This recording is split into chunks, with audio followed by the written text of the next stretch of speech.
close it then and have my avatar? Yeah, if you want, you can just like keep trying to do it throughout while we're getting ready. So we're live now. Oh, hello. Oh. Yeah. Oh crap! Just give it. Hi, a everybody. few seconds. All right, here we go. It's time for some people to come in. Ew, I can hear my voice. Go away. Oh, what the heck? I heard it for like a split second too. Pop out chat. Not my screen. Oof. Oh, wow. gosh. That was weird. Discord is great. Oh, man. Sometimes. Ah. Wow, the two Remember podcast Skype, y'all? hosts are having issues. All right. I just took it out and plugged it into another USB. I'm doing We Are Live Now. We are live now. Wait, you said you had two different cameras, right? Will I just swap the USBs of those two cameras? Is that possible? The other one is the one that is in my laptop. Oh. The built-in one. It's Wait, pretty then- bad. Then you said you had a new mic? Maybe swap those two? I could try that. Hold on. The tweet has been tweeted. Gibbs in the Alright. chat. Hello, everybody. Don't mind us. Just minor technical issues. Yeah. You shall commence Oh, with there the... you are. And I see you blink. Wait, But now- really? Yes. Yeah. Hey! Can you hear me? Understand? Yes. Like the good mic? Yes. We Yeah. got it. We got it. Yep. That yeah. is so weird. It's your good mic. Props to HMK for realizing the problem. It may be something weird, like if the USB. Well, I you noticed were when I using use with your- OBS. When I use OBS and I used to use my Blue Yeti, which is now just for voice acting, it only worked in one USB port. Only one. Everything else could be anything. Actually, no, my Elgato only works in one USB port too. Thankfully, a different one. But Yeah. I don't know. I think it's because I have a laptop. It could have been like something where just the USB has like the USB jack has something on the motherboard to where it doesn't get the full signal, Maybe. and where the bit rate from the video is more than the audio. It can handle the audio but not the video. So when you swapped it, the audio could get through. No. I got what you're saying, man. I'm just glad it works. Oh, it just turned black for me. Uh-oh. What? SpaghettiOs. Why? I literally didn't touch anything. Pull it out and just push it back in. I don't know. You Why? can try random things throughout. We're just going to go ahead and begin. All right. Nope. You guys ready? I'm Ready. Oh, there she All right. is. And you're back. Is From it outer frozen? space. Oh, and froze again. God. We're jinxing it. All right. Hello, everyone, and welcome to the Hylian Gamescast episode 102. Today we got two guests here with us. We have MoChocolate returning. Simple and clean is the way that you making me feel tonight. It's hard to let it go. Hello. And for the first time on the podcast, but returning to the channel, we have HMK, our special guest for the day. So, What is good, Jesse? It is good to be Yeah. back. It's been far too long, and I see people in the chat like, "Yo, is that HMK?" I'm like, "Nah, that's yeah. No, this is his long lost my- clone. right." Hey, And then I'm HMK's nobody. It's not me. No. But you guys can. what's up? What is good? Breath of the Wild 2. Yeah, today we're going to be discussing our ideas on how we think Breath of the Wild 2 may begin, what the overall story could be, and then how it could possibly end. A while back, HMK actually had some really good video talking about how it could potentially be a Breath of the Wild trilogy. Oh, why you gotta bring that one up? Yeah, so we can maybe do some plugs for that and do like a quick elevator wrap up of that. And then Yeah, above, sure, that sounds fun. yeah, and right above me, her camera isn't working, but the podcast host I'm sure all of you are familiar with, the Geek Apprentice. She may be fiddling around with her USB and it might pop in and out throughout. Hopefully it'll stay next time it comes on. Not sure what the issue is, but we're going to go ahead without it because we're already about 20. You know what I look like. Late, yeah. I'm the weirdo who looks like she's 15 for some weird reason. On the Preach. edited version, we'll just have gameplay covering up your That probably looks better. It's all good. So starting out, HMK, being the first time you're on the podcast, we haven't had you before, but you've collaborated on a bunch of videos in the past.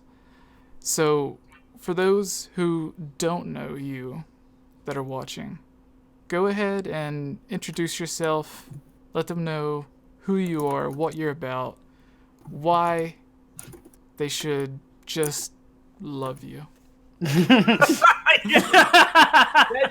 okay. Wow. No, seriously. Anytime there is a Nintendo Direct or something big coming, it doesn't even have to be big. It can be just like one of the tiny Smash Bros. Directs or tiny Pokemon Directs, whatever they have. It doesn't even have to be like one of the big ones. Anytime that there's anything, you just seem to pull all of the hype from it and get people excited, even if it's the smallest things. One thing I do say on my channel is I hate when people are pretending or acting like they'll do like 4 or 5 different takes on their live reaction to try to get the one they think looks the best put out there to be excited. But you're one of the few people that whenever I see these videos, it seems natural. It's genuine. Like you're genuinely that hyped and excited. So you got some real passion and love for Zelda, Kingdom Hearts, some of the other stuff. So go ahead and just tell us a little bit about yourself before we get started with the other questions.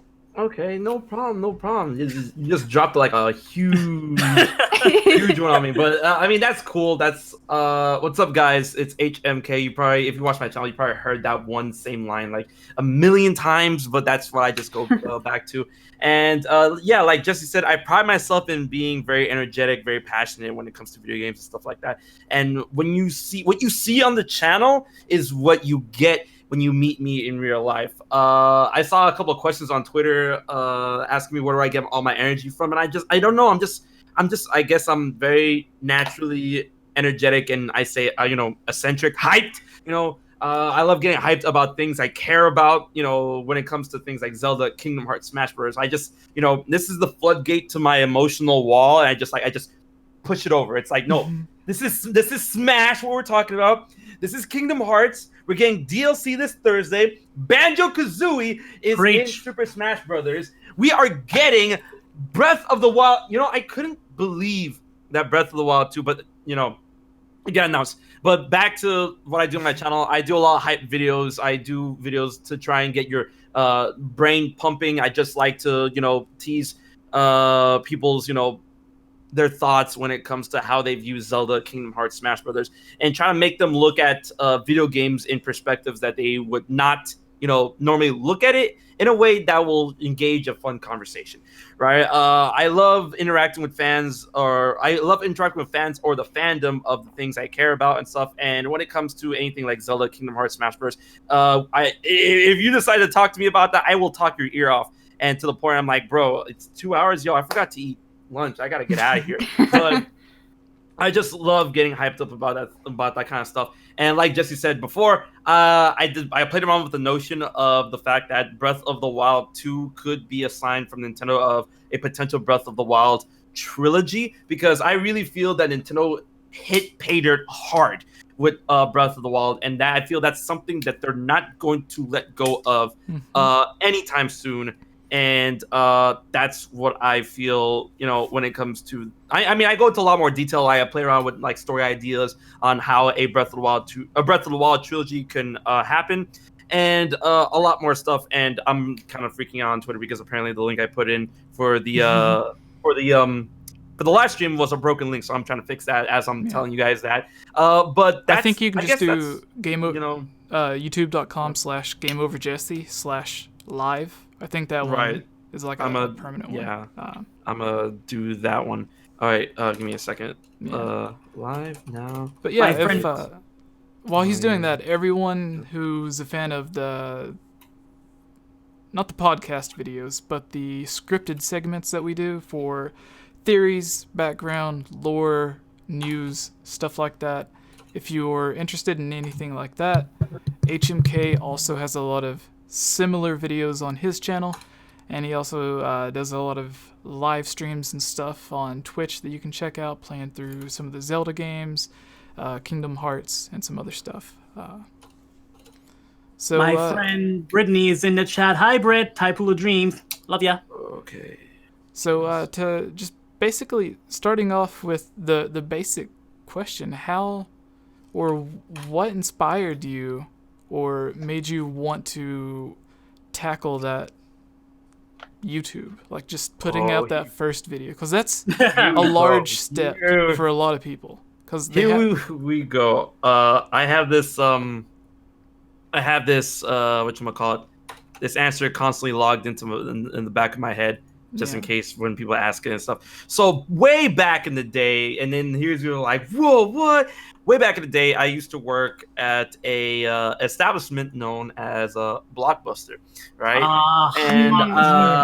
I actually went down with the ship, so that's neat. When I used to work at Blockbuster, a lot of customers would ask me their opinion, like my opinion on certain movies when it comes to action, horror, or drama, suspense, whatever, comedy, and of course the video game section that we had, because I was in charge of that. And a lot of the time when people would ask me questions about that, and I would give them the answers, and they would come back to the store when they either dropped the game or looking for another game. It's like, hey, yo, I really like what you said about that, and do you have any other games you want to recommend? And then I would give them a recommendation, and they were rented, and blah, blah, blah. And then, a lot of people did that, and that made me feel really good, where I'm like, oh, people like my takes, my gamer takes, when it comes to those video games and whatnot. And then combining that with me, I still watch YouTube a lot. And back in the day, I saw a video by a YouTuber, a YouTuber that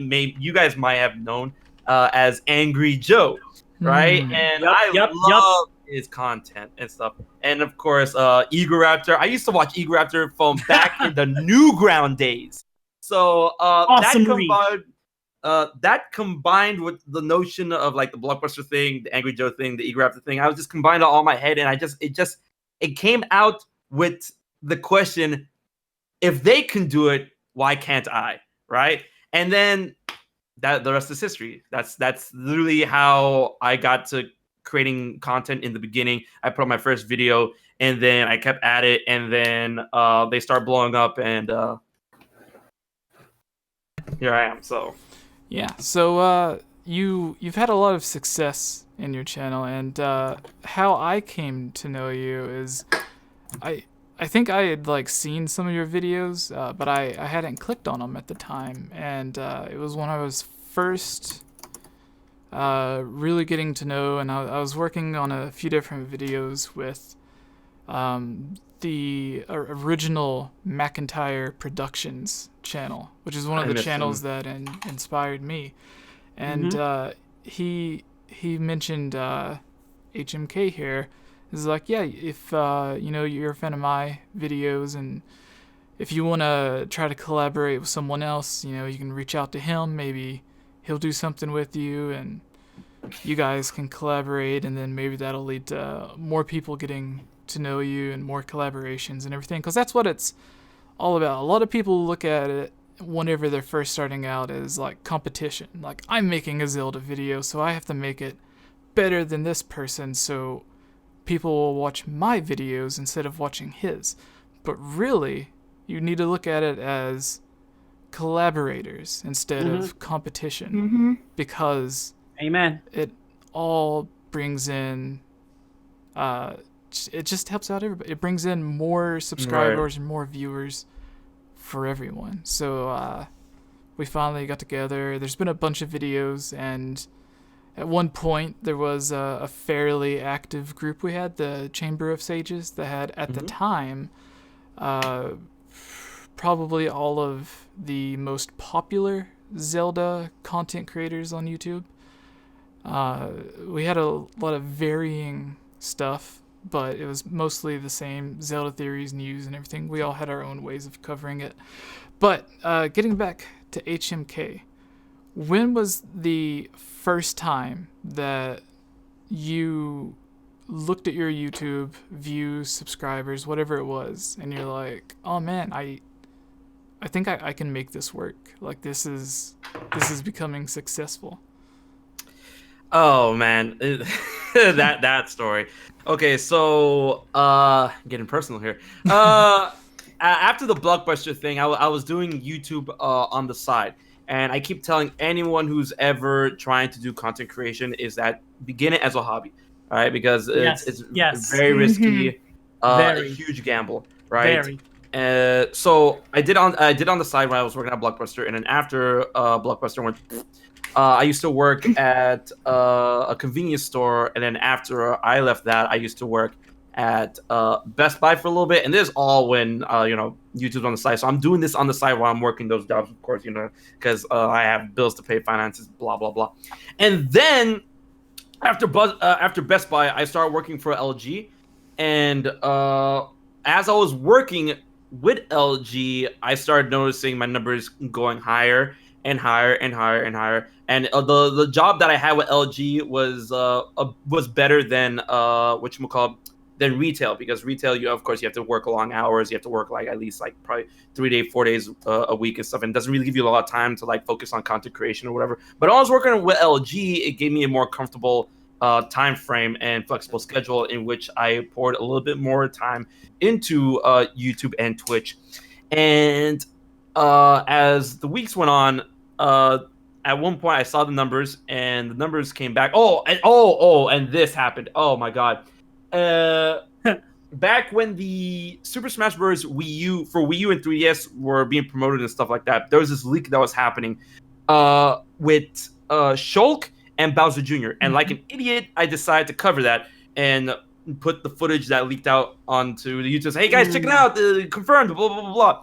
I was out working at my LG job, and then when I came back home and I looked at my phone, I got a bunch of messages from my content creator friends where they're all like, yo, do you see what Nintendo's doing right now? And I'm like, no. It's like they're going after everyone who covered the leak. So if you put out that leak, take it down now. And I'm like, oh. I get home, I log into YouTube, red, and I'm like, no. And then it says I think I remember. Yeah, your channel has received a giganto copyright strike. Nintendo actually gave me 2 copyright strikes. Ooh. And that was bad. And what happened was that since I got 2 copyright strikes from Nintendo, I tried to appeal it, nothing happened. I lost monetization for 6 months. All right, and then luckily, I still had the LG job. I had my savings, and I did a couple of more odd jobs and stuff to stay afloat and whatever. And that was around the time where my numbers were looking pretty good, but not self-sufficient good. And then I went to PAX East that year, and then I was part of a network within Maker Studios that was known as the RPM network. And then I was talking to my manager at the time, where it's like, hey, listen, is there any way that you can help me push my numbers, push the algorithm, blah blah blah blah, just help me like try and get to the next step in content creation. So then she sets me up with a meeting with this guy named Musashi. He was within Maker Studios and also part of, if you guys remember, Polaris. Mm-hmm. And then I talked to him, and then he got me in touch with another great fellow named Farid. I love Farid. Farid, wherever you are, the last time I saw you in Rooster Teeth, wherever you are, Farid, I love you. He hooked me up with Farid, and then Farid, we get to talking, and then he looks over my numbers, and he's like, oh, I've been watching your content, blah, blah, blah. I didn't tell him about the whole, like, the copyright strike thing, because I'm like, all right, I'm not going to sour my chances. Sorry, it's a long story. But long story short, I talked to him, and then he's like, oh, and if you want to go inside the Polaris booth, which was like, oh, super VIP, nice, whatever. I go in there, hang out with the people in there, and then like everyone who was anyone at the time was there, and then like I was just sweating bullets all the time because I'm like, bro, like literally. To give you an example, there's JonTron, there's Markiplier, there's Angry Joe, and they're all just there, and I'm like, so there were so many people there. Anyways, go back to the hotel room. 3 o'clock in the morning, I'm just like falling asleep. I get a phone call. It's Fareed. I'm like, Fareed, what the, like, hello, Fareed? Yeah, what's going on, man? What's going on? It's like, hey, what are you doing tomorrow morning? I'm like, I mean, I'm going back to the PAX. I mean, like, what's up? It's like, okay, first thing in the morning, meet me at the Polaris booth. First thing in the morning at PAX. I'm like, all right, man. All right, I'll see you tomorrow. Okay. And then I go back to sleep.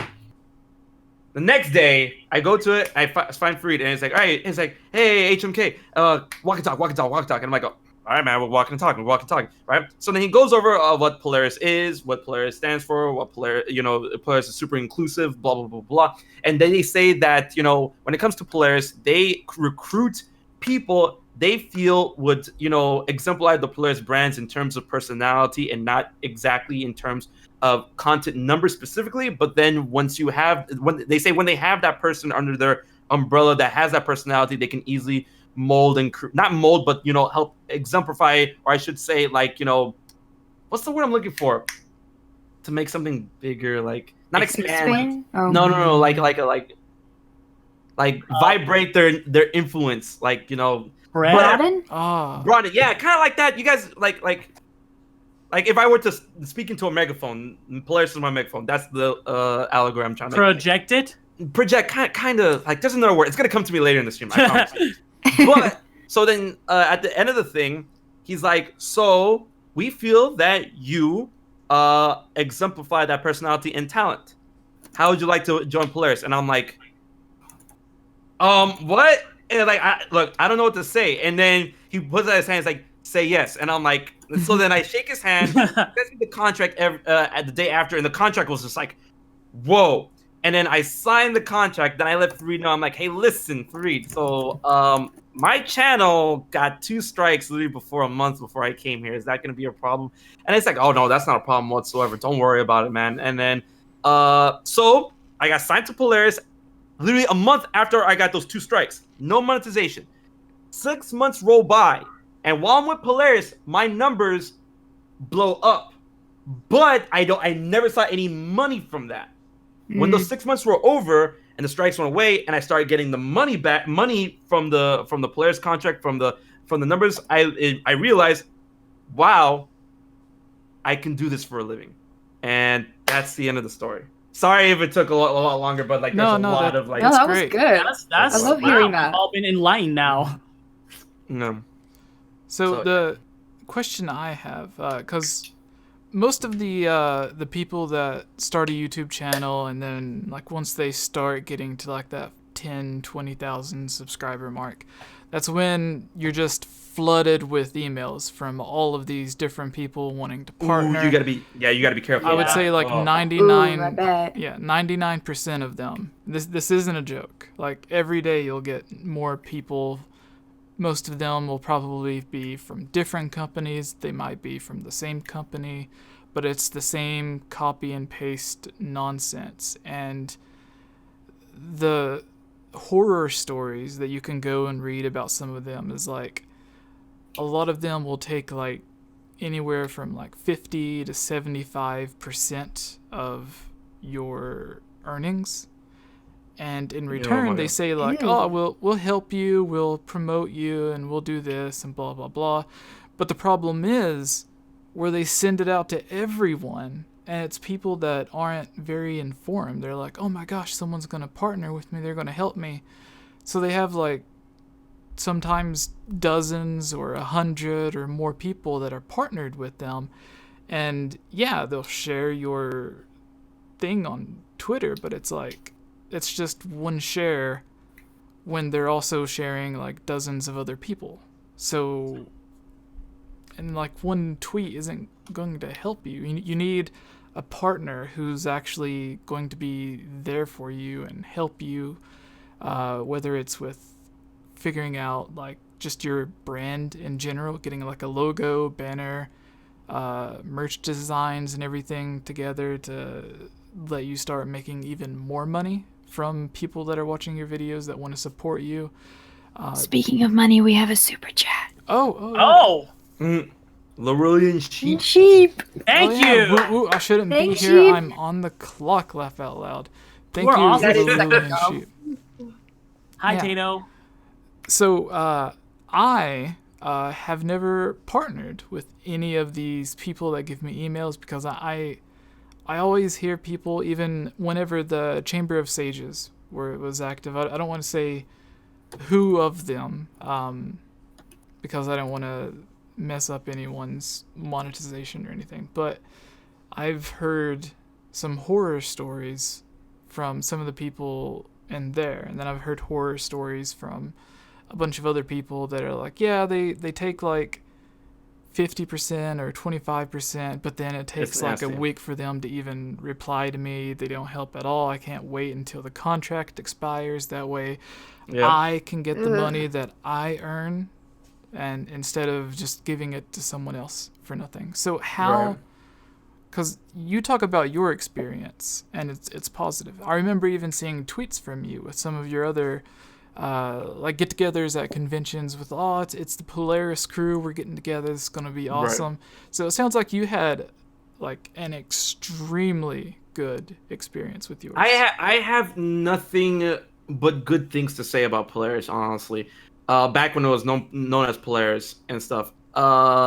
So like, to add on to the horror stories of what you were saying, for those who are confused about how, they send out hundreds of emails to aspiring content creators or content creators on the lower side of the spectrum when it comes to numbers and revenue and whatever. The reason why they do that is because they look to partner tons of content creators in batches, so that when let's say they partner 100 people, even though each individual content creator within those 100 don't make a lot of money, they'll make a lot of money when they're grouped together in groups of 100 or groups of 500.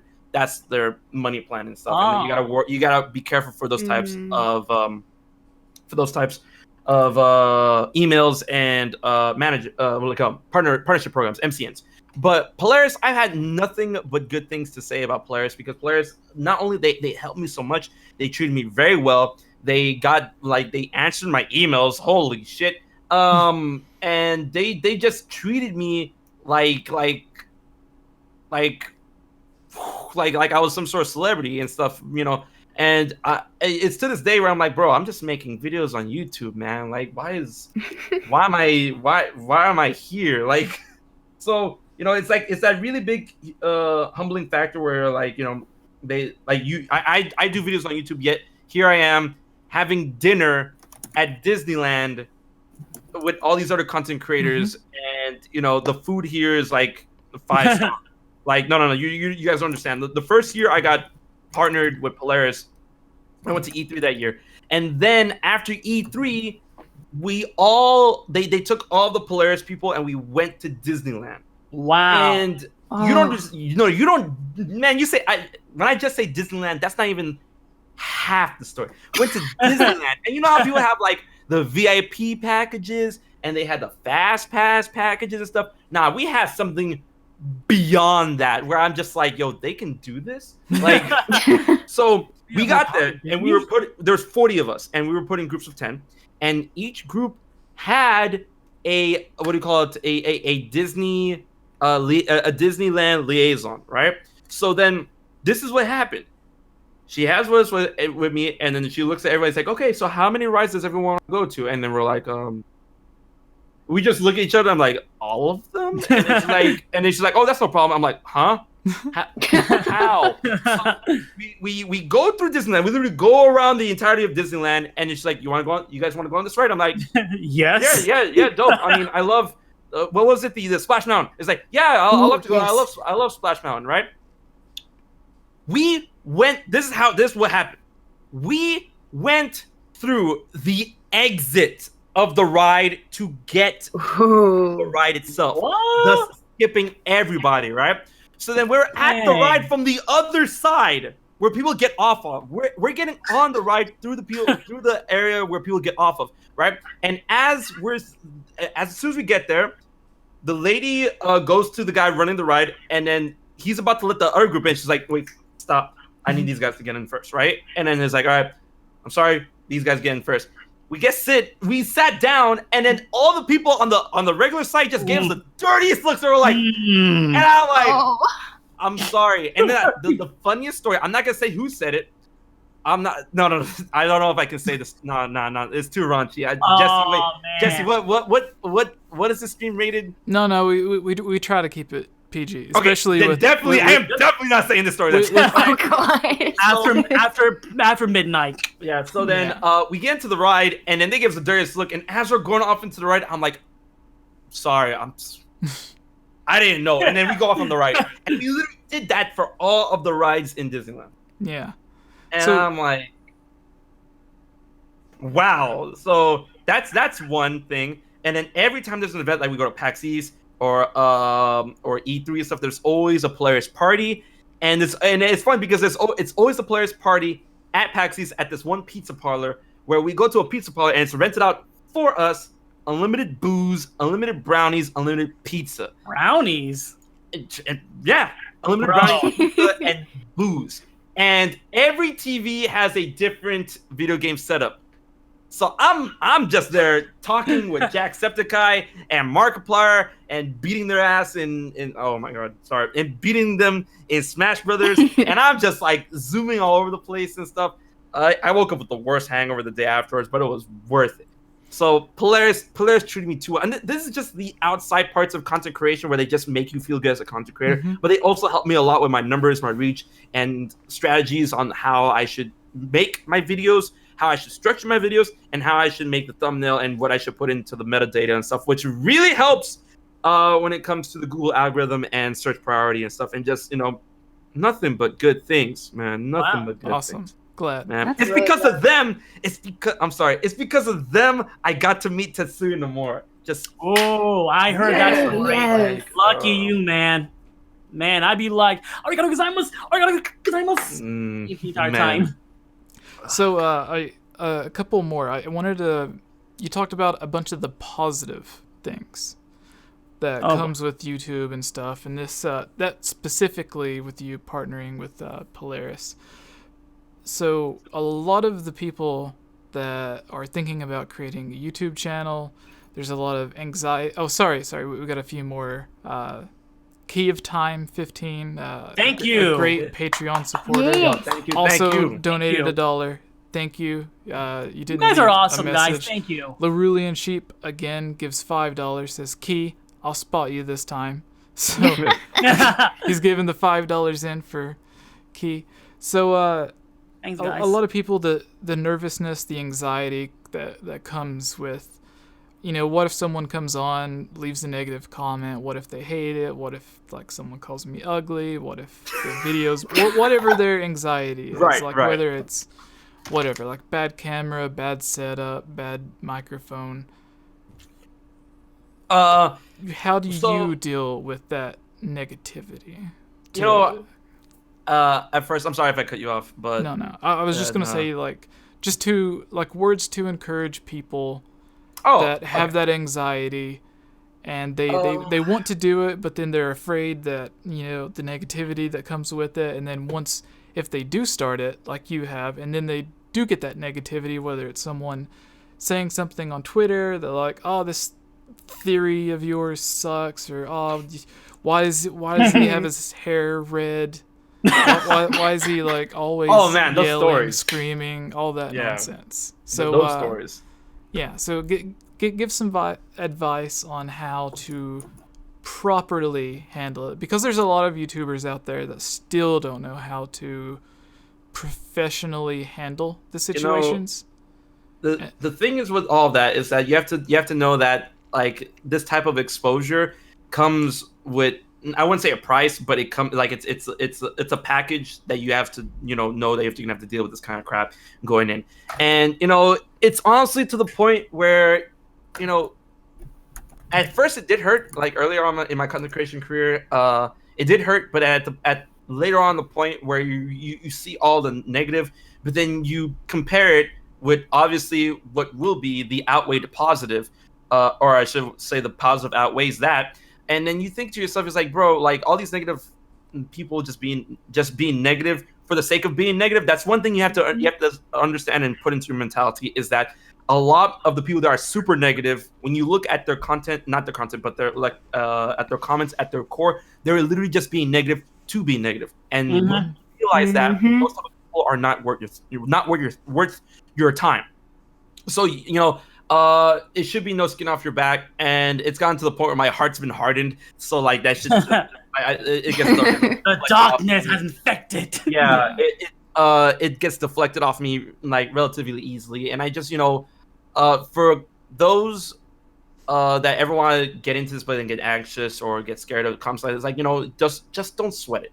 It gets to the point where like they're gonna be here for a day, and then they're like 75% of the time they're not gonna be here the next day. And if they are, then they're a fan, because continuous haters are your biggest fans. So they give you that engagement. They give you that. So what if they dislike your video or leave a bad comment? They give you that engagement, which actually works better for you in the long run than not leaving a comment or not putting a like or dislike on the video. So I wouldn't sweat that when it comes to those people being negative. But at the same time, you have to understand. You have to look at these comments and understand what is criticism. And sometimes there are people whose skin isn't thick enough to understand that yes, criticism can hurt, but it's not meant to hurt you, right? And you have to take that in with the fact that certain people talk a certain way, and you try to take that to heart as much as you can without hurting yourself too much. But when you see a negative comment being negative for the sake of being negative, it's like delete, ban, whatever. That's, but when it's like, man, this theory sucks. How can blank be blank? Explain that. Yes, that comment might hurt, but I mean, they're legitimately asking a question for some part they don't understand or one part they don't think would add up into the theory, and that leaves room for discussion. And oh god, sorry. And when you apply that and respond to them in a certain way, then you can change their heart or change their way of thinking when it comes to how they think about you or your content. And that's one take you have to understand about that. But that's what I think. And if I can add one thing to that also. So one advice a YouTuber gave me is that if you're getting negative comments, that just means you're doing something right. You know what I'm saying? That just shows that you're affecting someone's life that much that they have to act like that towards you. And that just means that you're doing good at something. A lot of people, whenever they ask me this question, the advice that I try to give them is pay attention. Like, if they're like, oh man, I got this negative comment, I don't know if it's a troll, I don't know if it's someone being serious. I just say, look at that comment and then look at the rest of the comments on that video. You'll probably have one negative comment for every 10, 15, 20 positive comments, because most people that love, like, it could be someone that absolutely loves the video, but they just aren't the type of person to leave comments. The type of person to leave negative, very hateful comments is probably someone who's just hateful all the time. Whether or not like it's your video, it could be someone, a waiter at a restaurant. It could be someone parked in front of them or driving in front of them in traffic. They're just naturally a hateful person, so that could come off onto you, and it has absolutely nothing to do with you. But going along with that, what would you say is the negative comment that you would get the most? Because with me, on my theories, it always makes me laugh, and then even Geek knows, because we talk about it a lot. And then but the infamous Link is dead theory that was popularized by MatPat. I'll make a theory or something, and then whatever it is, there's multiple things, as long as it has to do with Ocarina of Time or Twilight Princess or whatever. There's always the comment from someone that's like, well, first of all, this theory is horrible. You didn't even think it through. how could blah blah blah do blah blah blah if Link is dead before Majora's Mask? And I'm like, didn't you hear, guys? Link is dead. Like, come on. yeah, because like, My we're like, That was a rough time during YouTube. Didn't you watch Matt Pat? Like, I'm so glad we're past that. this can't be Yeah. true. Matt Pat said Link is dead, so how can blah blah blah be Because blah apparently blah blah? Matt Pat is gospel. Yeah, Everything. It must be true because he said it.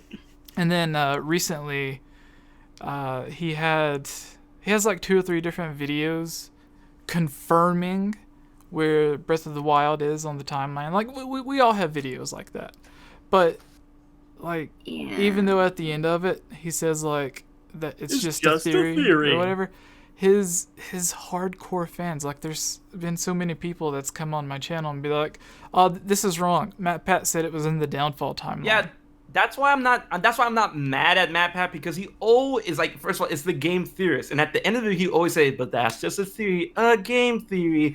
So I'm not mad at Matt Pat, just like, guys, yeah, it's the fans. no, like, Yeah, it's the fans that take it as gospel, but it's just like, I think when it, The fact that their quote evidence against you is someone else's theory Yeah. that's not even proven. It's like, Right. wait, that's not evidence. like That's just he has the one video where he used Hyrule Warriors as canon for the Breath of the Wild timeline. And that was a fun week. yeah, and even though like if Nintendo did come out and say like, yeah, it is canon somehow magically or whatever, then it's like, oh, that you know, it's a fun idea to think about. But it's like when you actually try to structure it into something that, like, to a lot of people it's like, oh, it's a game, who cares? But to us it's like we make our living talking about it. So when someone tries to come and discredit you, and then they're like talking to their friends, they're like, no, like, don't watch them, they don't know what they're talking about. Matt Pat said Hyrule Warriors is what connects all the Breath of the Wild timelines and blah blah blah, and he's talking about this, and then yeah, so like it just spreads and stuff. But then I don't know, anyways, just to wrap it up, it's annoying. That's why I kind of ranted a little bit. But that's the most popular one that I get, is like, this isn't true because Matt Pat said this. Right. So with you, Those are just elitists. what would you say your most popular negative things are? Oh wait, you mean like a popular negative comment that I always get all the time? Yeah, something you get all the time that's just like, not again. And then you just like laugh it off.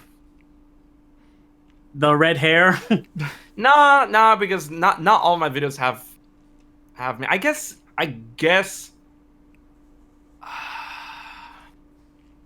the most consistent negative thing I get would be, because I have a whole list of like different negative things I see all the time, but I'm trying to figure out which one is like the one at the top.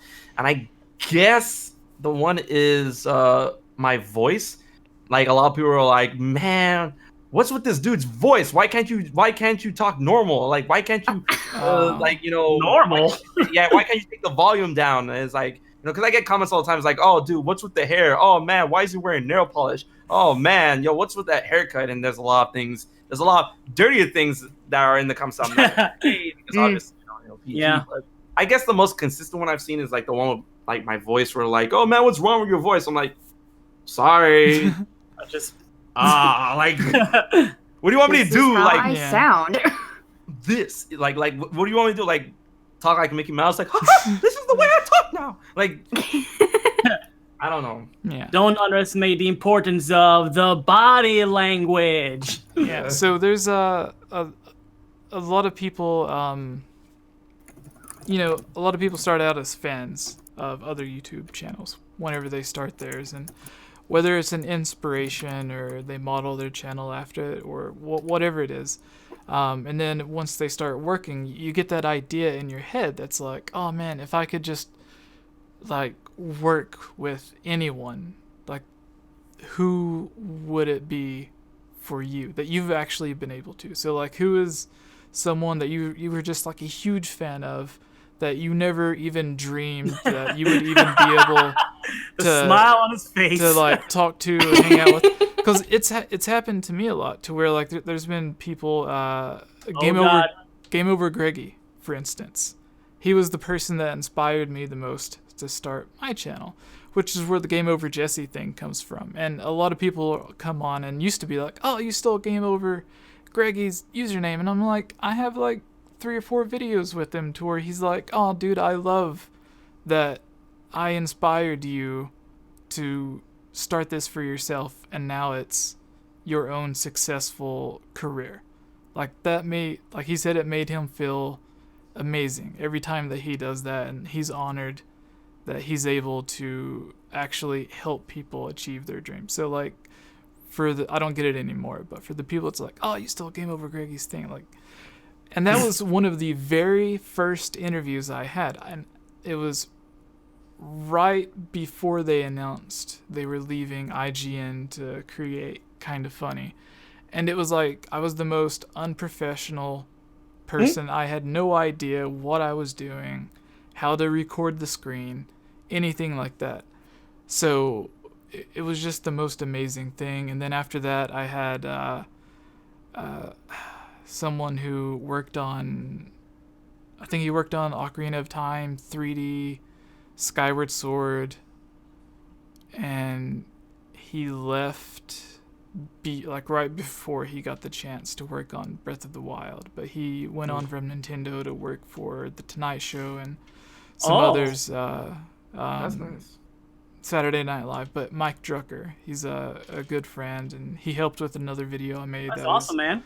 The top 10 best and worst of Ocarina of Time. He helped with that because he's also a comedian, so he tried to like give some funny stuff in the video. But anyways, those were some dream collaborations that I had, and of course now a lot of the people that I used to watch now I'm friends with and like just talk to casually, like the Joe, the voice actor for Daruk from Breath of the Wild. He's actually the guest that is so week. Cool.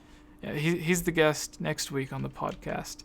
Nice. And like I just got like a random message from him out of nowhere. Is he watching? No, I put up a tweet. It's like, hey, do I have any friends that are like voice actors or whatever? And I wasn't even aware that he was following me. And then he just replied and was like, hey man. So then we started chatting, and he gave some advice, and he's coming on. And but anyways, I'm just excited to talk about all of this because this is the first time you've been on. So that's great, man. I love it. So like, those are some of my experiences. Can you give some of yours? I've got 2 giganto ones. Awesome. 2 huge ones. All right, so when I was starting out YouTube, there's this one YouTuber that I watched all the time. And I'm like, bro, man, if I ever get to work with this fool, that will make my day. I was like, huge.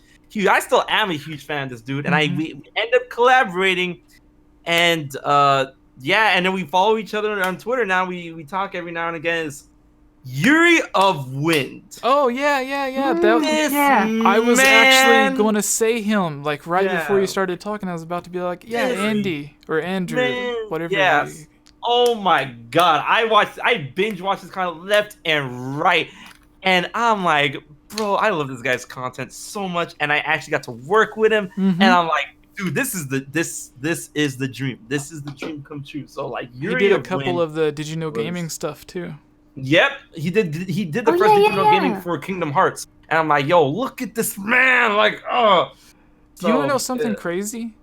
Yeah, go ahead. When I had him on, he's been on a few different videos.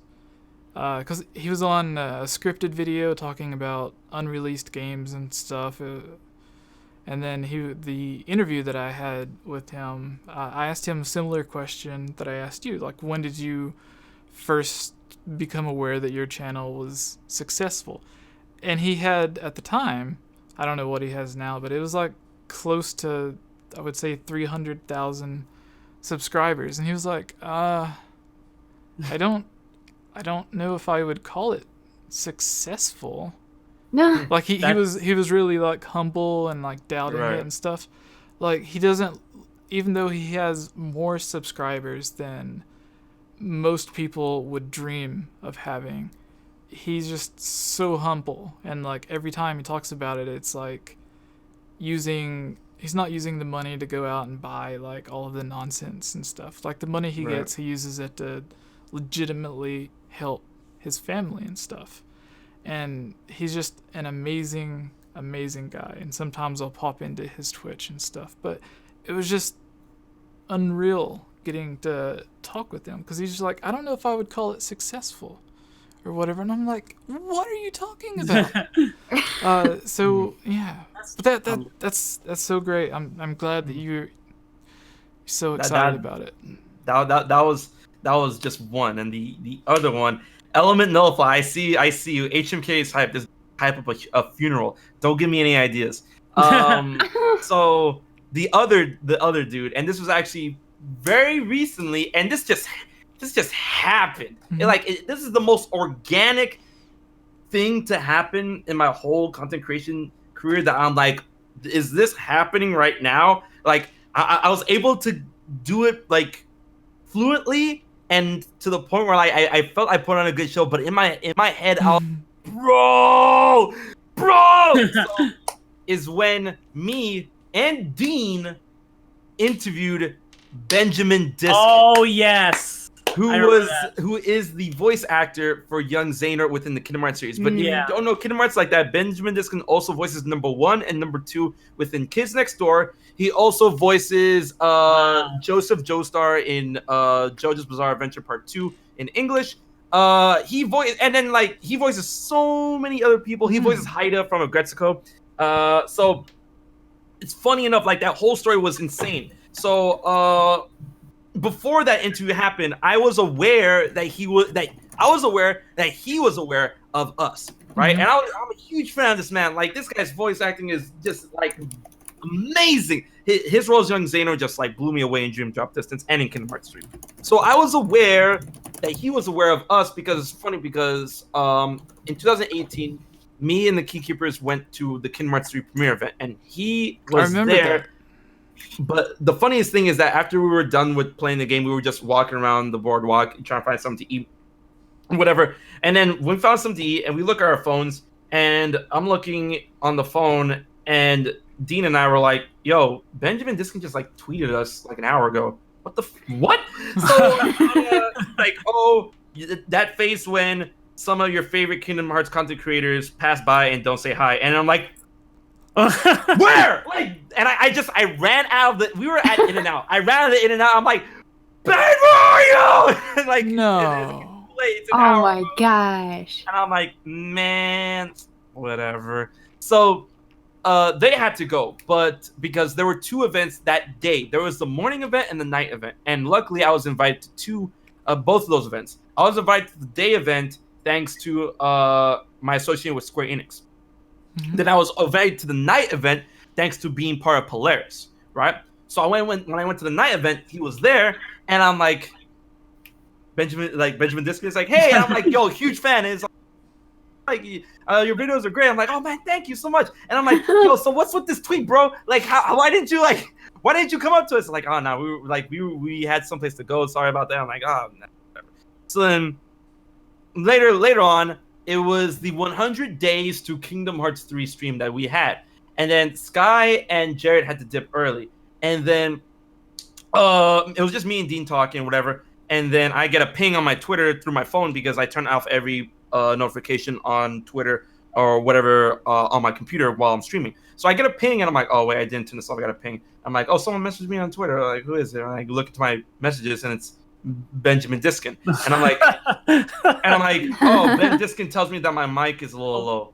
Oh, thanks, Ben. Wait, what? And I'm looking into the camera. I'm like, Ben, you're watching? And then so he appears up once in the chat. He's like, hey, and I'm like, the chat was then like, get Ben in, get Ben in. And I'm like, guys, like, no, don't bother Ben like that. It's like, you know, he wouldn't want to be on the podcast. If he's down, like, he can join us if he's down, but like, don't pressure the dude.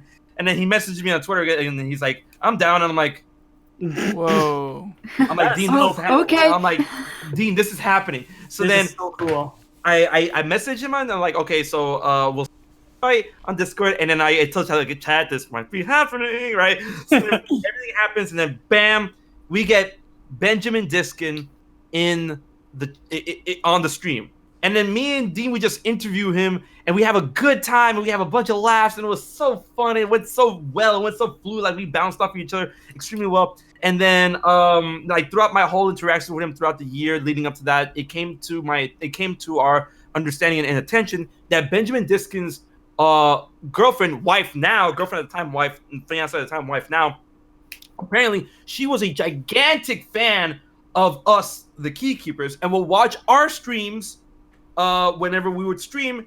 And you know, they live together and they're together, and then Ben would watch us on the stream and and it's like, oh, these guys do Kingdom Hearts stuff, and I'm like, this is the voice actor of young Xehanort, and I'm like, are you kidding me? I'm like, so like, you know, small world type stuff. And you know, Heather, she's great, I love her, and I love Ben. And you know, it got to the point where I'm like, yo, is this real life? Like, so that's my two things, like, oh, people I've worked with and stuff. That's awesome, man. Dude, Yeah, seriously. I had two similar things that happened kind of naturally. I'll try to talk a little bit faster because HMK, you're like the king of hype. So excited. You get fast when you're talking. I love it. I do. I'm sorry. The passion and everything. Me, naturally, I'm just like, even if you watch the E3 Breath of the Wild 2 reveal, when they showed off the trailer, everyone in the room just like jumps up and screams, raises their arms like, yeah. And I'm just like, yeah.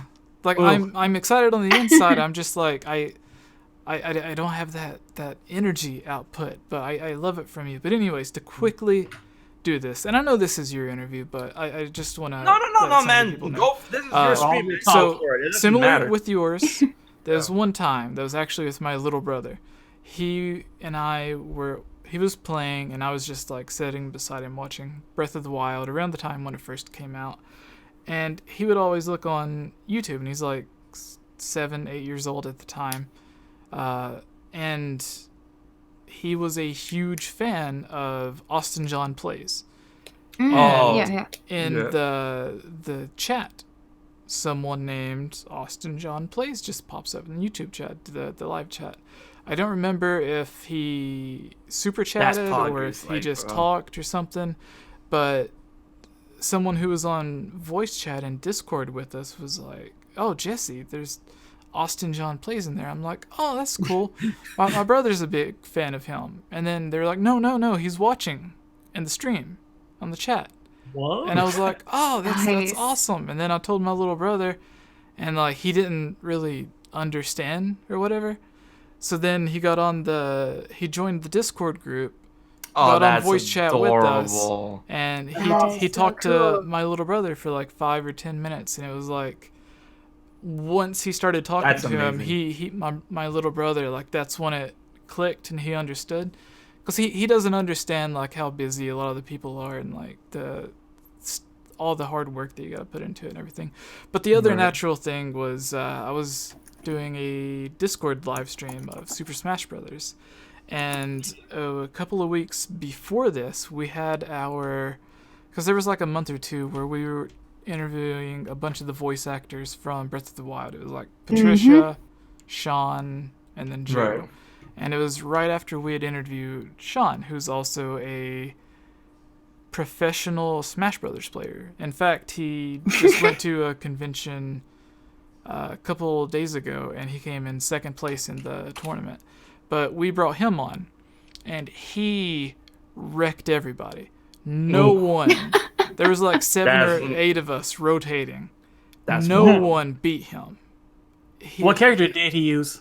Mega Man. Oh. Yeah. No one even got close. There's a few people that are really, really good in the chat that also go to tournaments, but just like no one, just one after one, he was just wrecking us. And then after a while, he was like, all right, guys, I got to drop out. Like, it was just one of those things where it was like, he made a tweet about Smash Brothers, and I'm like, hey, we're playing Smash right now if you want to join us. And he just like instantly joined in the group and started chatting with us and everything. and it made like just a casual live stream one of the best ones that I had. That's great. So that's like the great thing about this job, whatever you want to call it, is the connections. Like people that you would never even dream of getting a chance to talking to or meeting, you end up becoming good friends with, to where out of nowhere you'll just get like a random message and like, hey guy, or hey man, what's up? And like, I don't know what kind of bands you're into, but my favorite band is Escape the Fate, and it has been for a long time. And the drummer somehow magically became a fan of the podcast. And That's crazy. He hit me up, Yeah. and Small he world. was wanting advice because he was starting his own podcast. So like whenever they came to Nashville, which is like a couple hour drive away, and it was like the day before Halloween, it was the first time that we hung out in person, because we had done a couple of videos together, and then what was it? Yeah, we had done a few interviews together, and then he did like a mailbag thing for another video, and then we had a vlog that we were doing in person and stuff, and it was like the most unbelievable, surreal thing that wasn't video game related, to where they were wanting to go to a Halloween store, but first they wanted to go to the gym. So it's like me, my girlfriend at the time, and basically the entire band crammed into my car, That's driving around. wild. And it's like just like every now and then I'll get like a random text, like not that's how close it is, like not a message on Twitter or whatever, like an actual text, to where like we're buddies enough to where he trusts me with the phone number. And it's like Craig Mabbitt from Bless the Fall, Escape the Fate, The Dead Rabbits, The Word Alive. They're all just like awesome people, and like I got to hang out with them, and it was just so surreal because I had seen them live before, and I was just amazed to like get an autograph. And then like 5 years later, we're just Here driving. you are, like, Yeah. Yeah. So it's like anytime they come close, it's just so crazy. But anyways, I have a story if I can share it, if that's okay. yeah, go ahead, Mo. I have a short one too, but and Jesse then- already knows it. After this, because we could go on forever talking about your True. YouTube stuff. So after this, Mo, you can get your question. Geek, you can get yours in, and then we'll move on to the Zelda thing, because I keep getting off track. I'm sorry. It's all good. But go ahead, Mo. Well, like you said, HMK, I'm also a huge Eagle Raptor fan. Like I remember, like I was all about that awesome series with Metal Gear and Shadow of the Colossus and Gears of War. I love Eagle Raptor. I'm just like, I wish someday I get to meet this man. And then after my stint with the attester, I made a tweet out there. It was season 3 that they announced for the tester, and Right. he was on it. And I'm like, oh my god, you're on the show! Oh, I'm so jealous. Congrats, man. And I'm like, he's not gonna respond. He responds. I'm like, that's oh my god, crazy. he responded to me. And then he wanted to have a Skype chat with me. I'm like, no, this is not happening. This is actually happening right now. So we get on Skype, and I'm like shaking. I'm like, and he's on camera. And I'm like, hi, and I'm just, my serene gets worse. I'm literally shaking, and I'm like, do you mind if I just scream real fast? Go ahead. And I get up, and I'm like, ah! I was fanboying, like I've always wanted for a long time, and that was actually happening. So we get to talking, and he wanted to personally thank me because he watched season 2 of the tester. I was his favorite one. I was the reason why he kept watching, and he was like, if we ever meet, you're doing a tap dance for me. I'm like, I will wear tap dance shoes all day when I see you, man. Dude, no joke. You were the funniest person on that Stop. season. Thank you, but it's just, I was just I went to MagFest one day. He was at a party, and I did a little ditty for him, and we took a picture together. And I was so shaking and nervous, like, oh my god, you know who you are, and it was just surreal to me for him to thank me. I'm like, bro, no, thank you. Like, you're the one who makes me happy, man. Thank you. Right? I never thought that would happen. Like, legit, never thought it would happen. And what's crazy is that our birthdays is 3 days apart. That's wild. Mine's January 3rd. His is January 6th. And every single year we send each other tweets saying happy birthday. So I got one this month, and I'm just like, he still thinks about me, huh? So yeah, that's my story. I fanboy so easily. Yeah. That's so cool. And I love to know that you apparently tap dance because yeah. I mean, Jesse knows, but I'm a trained dancer of like 15-ish years, and tap is one of those genres. High five! Tap, Nice. No one can see me, but high five. Virtual high five. Yeah. I mean, Jesse knows how this goes, but I swear I'll be quick. But I'm pretty sure it was literally like December, I forget which year, that I just, commented or asked a question in a random podcast, possibly named the Hylian Gamescast, and it got answered. 4 months later, all of a sudden I'm voicing videos for, y'all know who it is. And actually, to get more ironic, I just realized this. I think I was maybe it was like 2015 or something. It was my sophomore year of college, and I had just started getting back into Zelda. Not that I ever left it. It was just I didn't have friends that also played games. Yeah, true.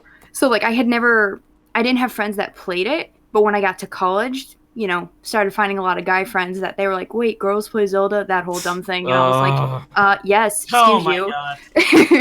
But it was all good. So I finally got back into it, and I didn't know that there was this whole world of Zelda that I did not know anything about, all of this lore. And funny enough, the three main channels I started watching were Commonwealth Realm, the first three, Conrad. Jesse, awesome. and HMK, actually. So those were the three channels that got me back into Zelda. And yet here we are. Thank you. No, same. It all comes together. Same with I remember we had a contest for voice acting. We were wanting one guy and one girl, and I almost said.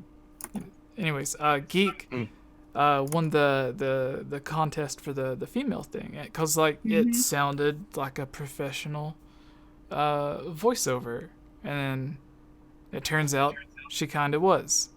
She went to college for it. So I was like, no wonder she won. That's awesome. So then we had her on, and then I remember, it was great. I'm sure you've had stories like that too, to where someone's like such a big fan of you, HMK, that like something so simple as answering their question in a live chat or something gets them so excited. They're like, oh my gosh, this made my whole day. And all you did was answer their question. So I had a similar story to the stories that you guys were telling about. So E3, it was last year. It was not last year. So E3 2018. Now this story was just like wild. We were in the Square Enix area, and that was around the time that we were ready to play March 3 at the premiere event, because E3 was a month afterwards, right? So there we were hanging around, and everyone was like, "Oh my goodness, the 𝐾𝐸 and they're here and stuff." And we had a great time meeting all these fans and stuff, and it was a really, really cool experience. So then Churro was there, and Churro is basically regarded as the grandfather of Kingdom Hearts content creation, because before any of us, it was him. It was him who started this before YouTube was a thing with Kingdom Hearts 13. So he was like the grandfather of it all, right? And we're really good friends with him. He messages me on Twitter. Is like, "Hey, I have a fan that wants to meet you." I'm like, "Oh, dope! That's awesome! Like, who is it, right?" And then he says, "Oh, it's I keep messing up her last name. It's Erica Harlech, right? Erica Harlech." I'm like, "Erica Harlech." I'm like, "I've heard like." You mean the voice actress? And then she's like, and he's like, "Yeah." And I'm like, what?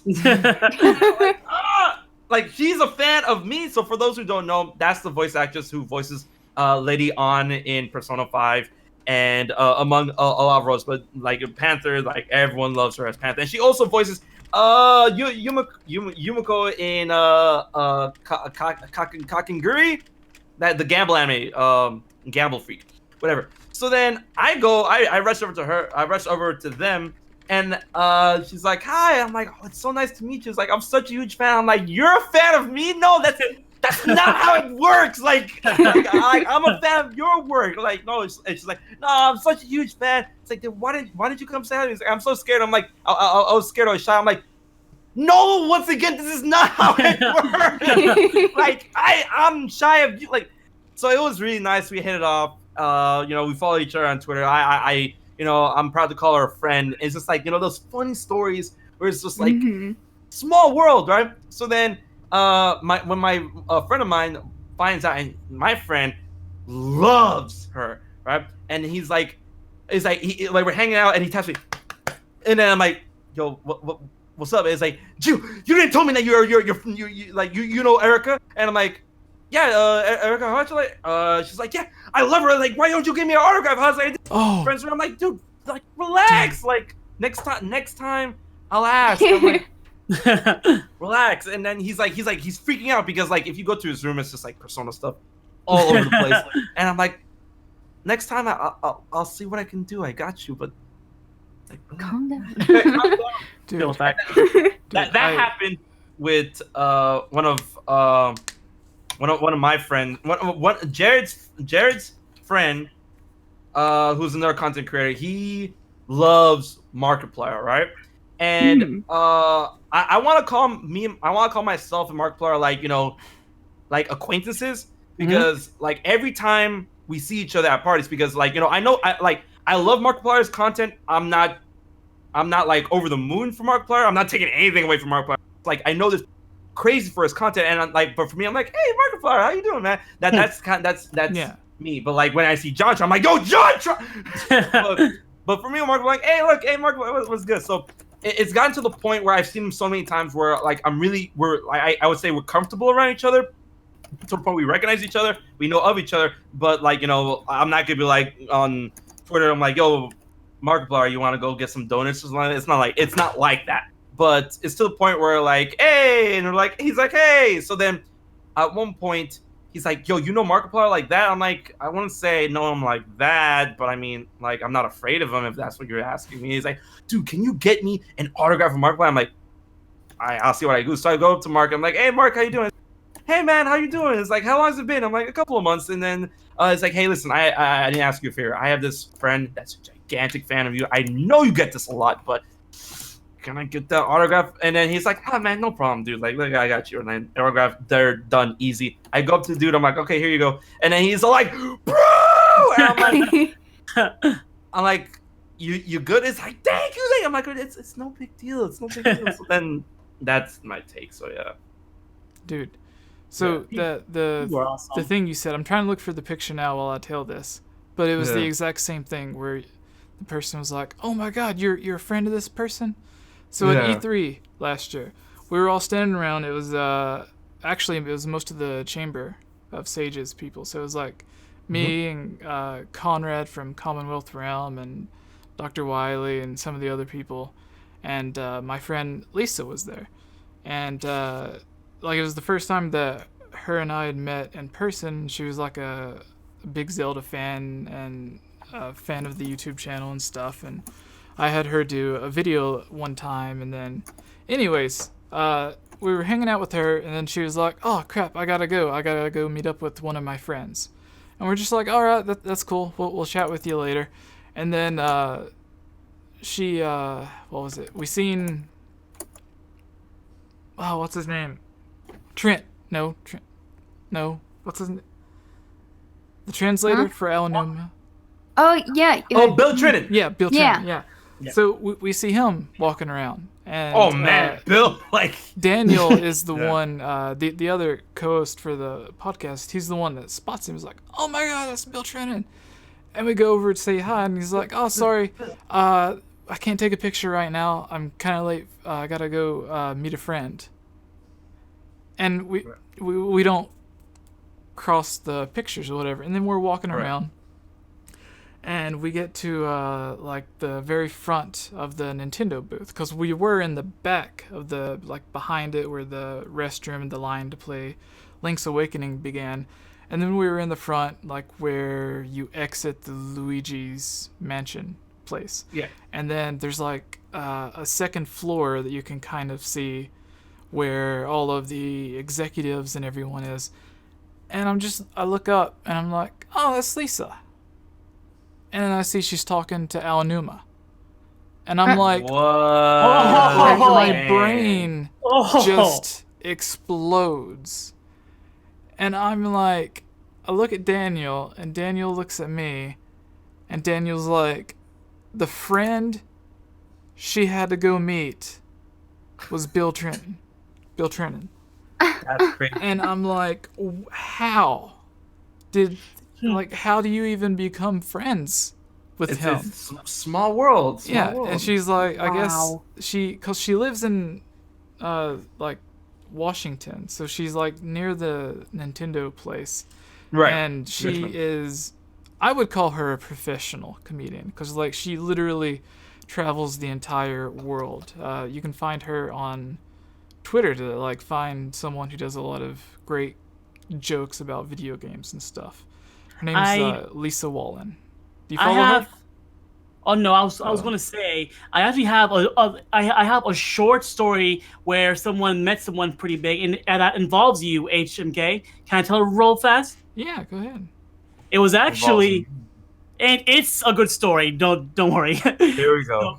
So it was actually how we met. It was E3 2015 when we were waiting in line for a while ago. Yeah. Okay, yeah. It was we were in line because me and my friends we went to E3 specifically for the new trailer for Kingdom Hearts 3. Like no. You went there just to meet HMK. Don't lie. I mean, Seek. Okay, I missed. But it's like, so it's like that's one reason why I even went to E3 was for Kingdom Hearts. So we knew we had to go to the line early. We get there at like 9 a.m. or something. We get there at line. There's like 2 other people there. We're waiting, and then HMK and his whole posse just show up.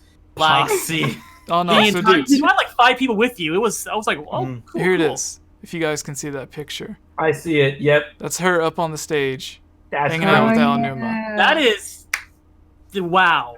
That's it. And I'm like, how do you even do that? Anyways, continue. So we get to chatting about Kingdom Hearts and so we're all nerding out. But then they tell everyone, you guys have to go. You can't get in and get out. We're like, fine, we will leave. So we're getting ready to leave, and my friend Cameron, he's like, Momo, wait. I'm like, what's wrong? He starts following you, HMK, and your whole crew. And I'm like, what's wrong? He was like, I want a picture with him. I'm like, the guy with the red hair? Like, yeah. I'm like, then go ahead and ask a picture from me. Because at the time, I didn't know who you were at the time. So he's like, I can't, I'm too shy. I'm like, I got you. So I walk up to one of your friends. I'm like, hey, what's his name? And they get your attention. And I'm like, hey, my friend here's a big fan of you. And as I'm asking you a picture, I for my friend, remember that. like, Yeah. Wait, aren't you MoChocolate? I'm like, you know me? Like, hey, what's up? So thanks. So thankfully, we surprisingly knew each other. And then we got my picture. My friend got a picture with you, and we hung out the rest of the day together. I'm like, I like this guy. He's cool. What's your YouTube? Follow, subscribe, and that's how we became friends and met. Sweet. No, I gotta admit this. Like, low key, I don't know if that's the right word to use right now, but even I, right now, am inside excited and just honestly, I'm honored to have you on HMK. Thank you, man. Thank you. Yeah. When people say that, I'm like, guys, no, you guys make too much of a big thing. I'm like, I'm just No. People do this to me. Like I've went through the exact same thing to where people are like, oh man, I watch your videos all the time. Every time you upload a new video, it's the first thing I do. Whenever I go to work, whenever I'm like in the back stocking cans or whatever they're doing, whatever their job is, they're like, I got the podcast on. I'm listening to it. I love all of you guys. You guys are so funny. They're like, we don't even care about the topics. Whenever you get off topic, that's when it starts getting funny, which obviously, HMK, you can see we've gotten off topic quite a bit. But it's not my fault. Don't blame me. No.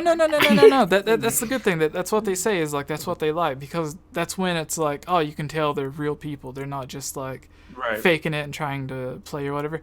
So with that, like there's been a bunch of times when people have, done that with me before. I was like, oh man, I can't believe like last year at E3 there was times when it was like for an hour straight when we're just walking down hallways, like people are just coming up. They're like, oh my god, can we take a picture with you?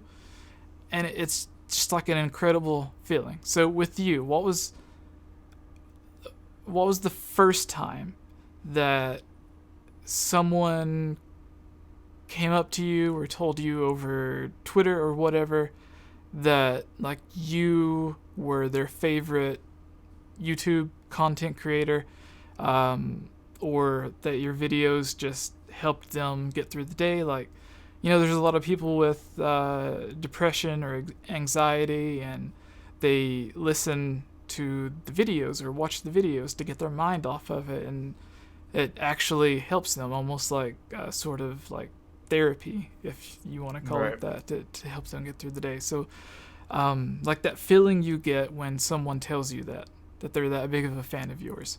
Man, what like is, honestly, like the first time that you went through that, and then what would you say is also the biggest? So the two things. What was the first time, and then what was the most meaningful?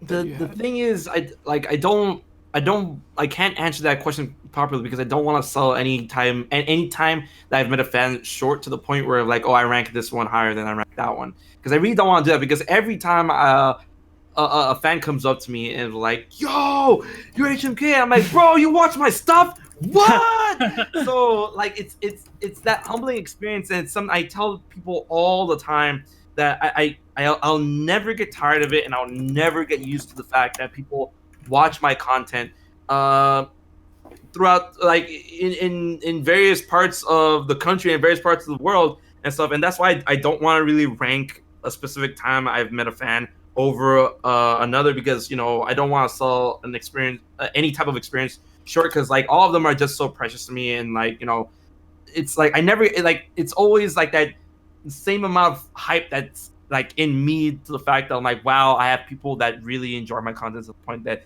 they call themselves a fan of me, and I'm just making videos online and stuff. So, you know, every moment is just amazing, and you know, it just you know, it fills me with the same excitement and love throughout all, you know, all the times where a fan comes up and meets me, and I hear their stories and I tell them mine and stuff. So, you know, that's the best way I can answer a question like that, because, you know, I don't want to say any experience is better than the other, but I could say some experience that were funnier than the other. Which was, go ahead, give one of those, and then there's one example. There's one cool example where it was E3 2018, where I was by myself. I was trying to get back to I was going from the South Wing to the West Wing, and on the way there, a fan stopped me, and you can tell obviously that they're some sort of, you know, they're not native,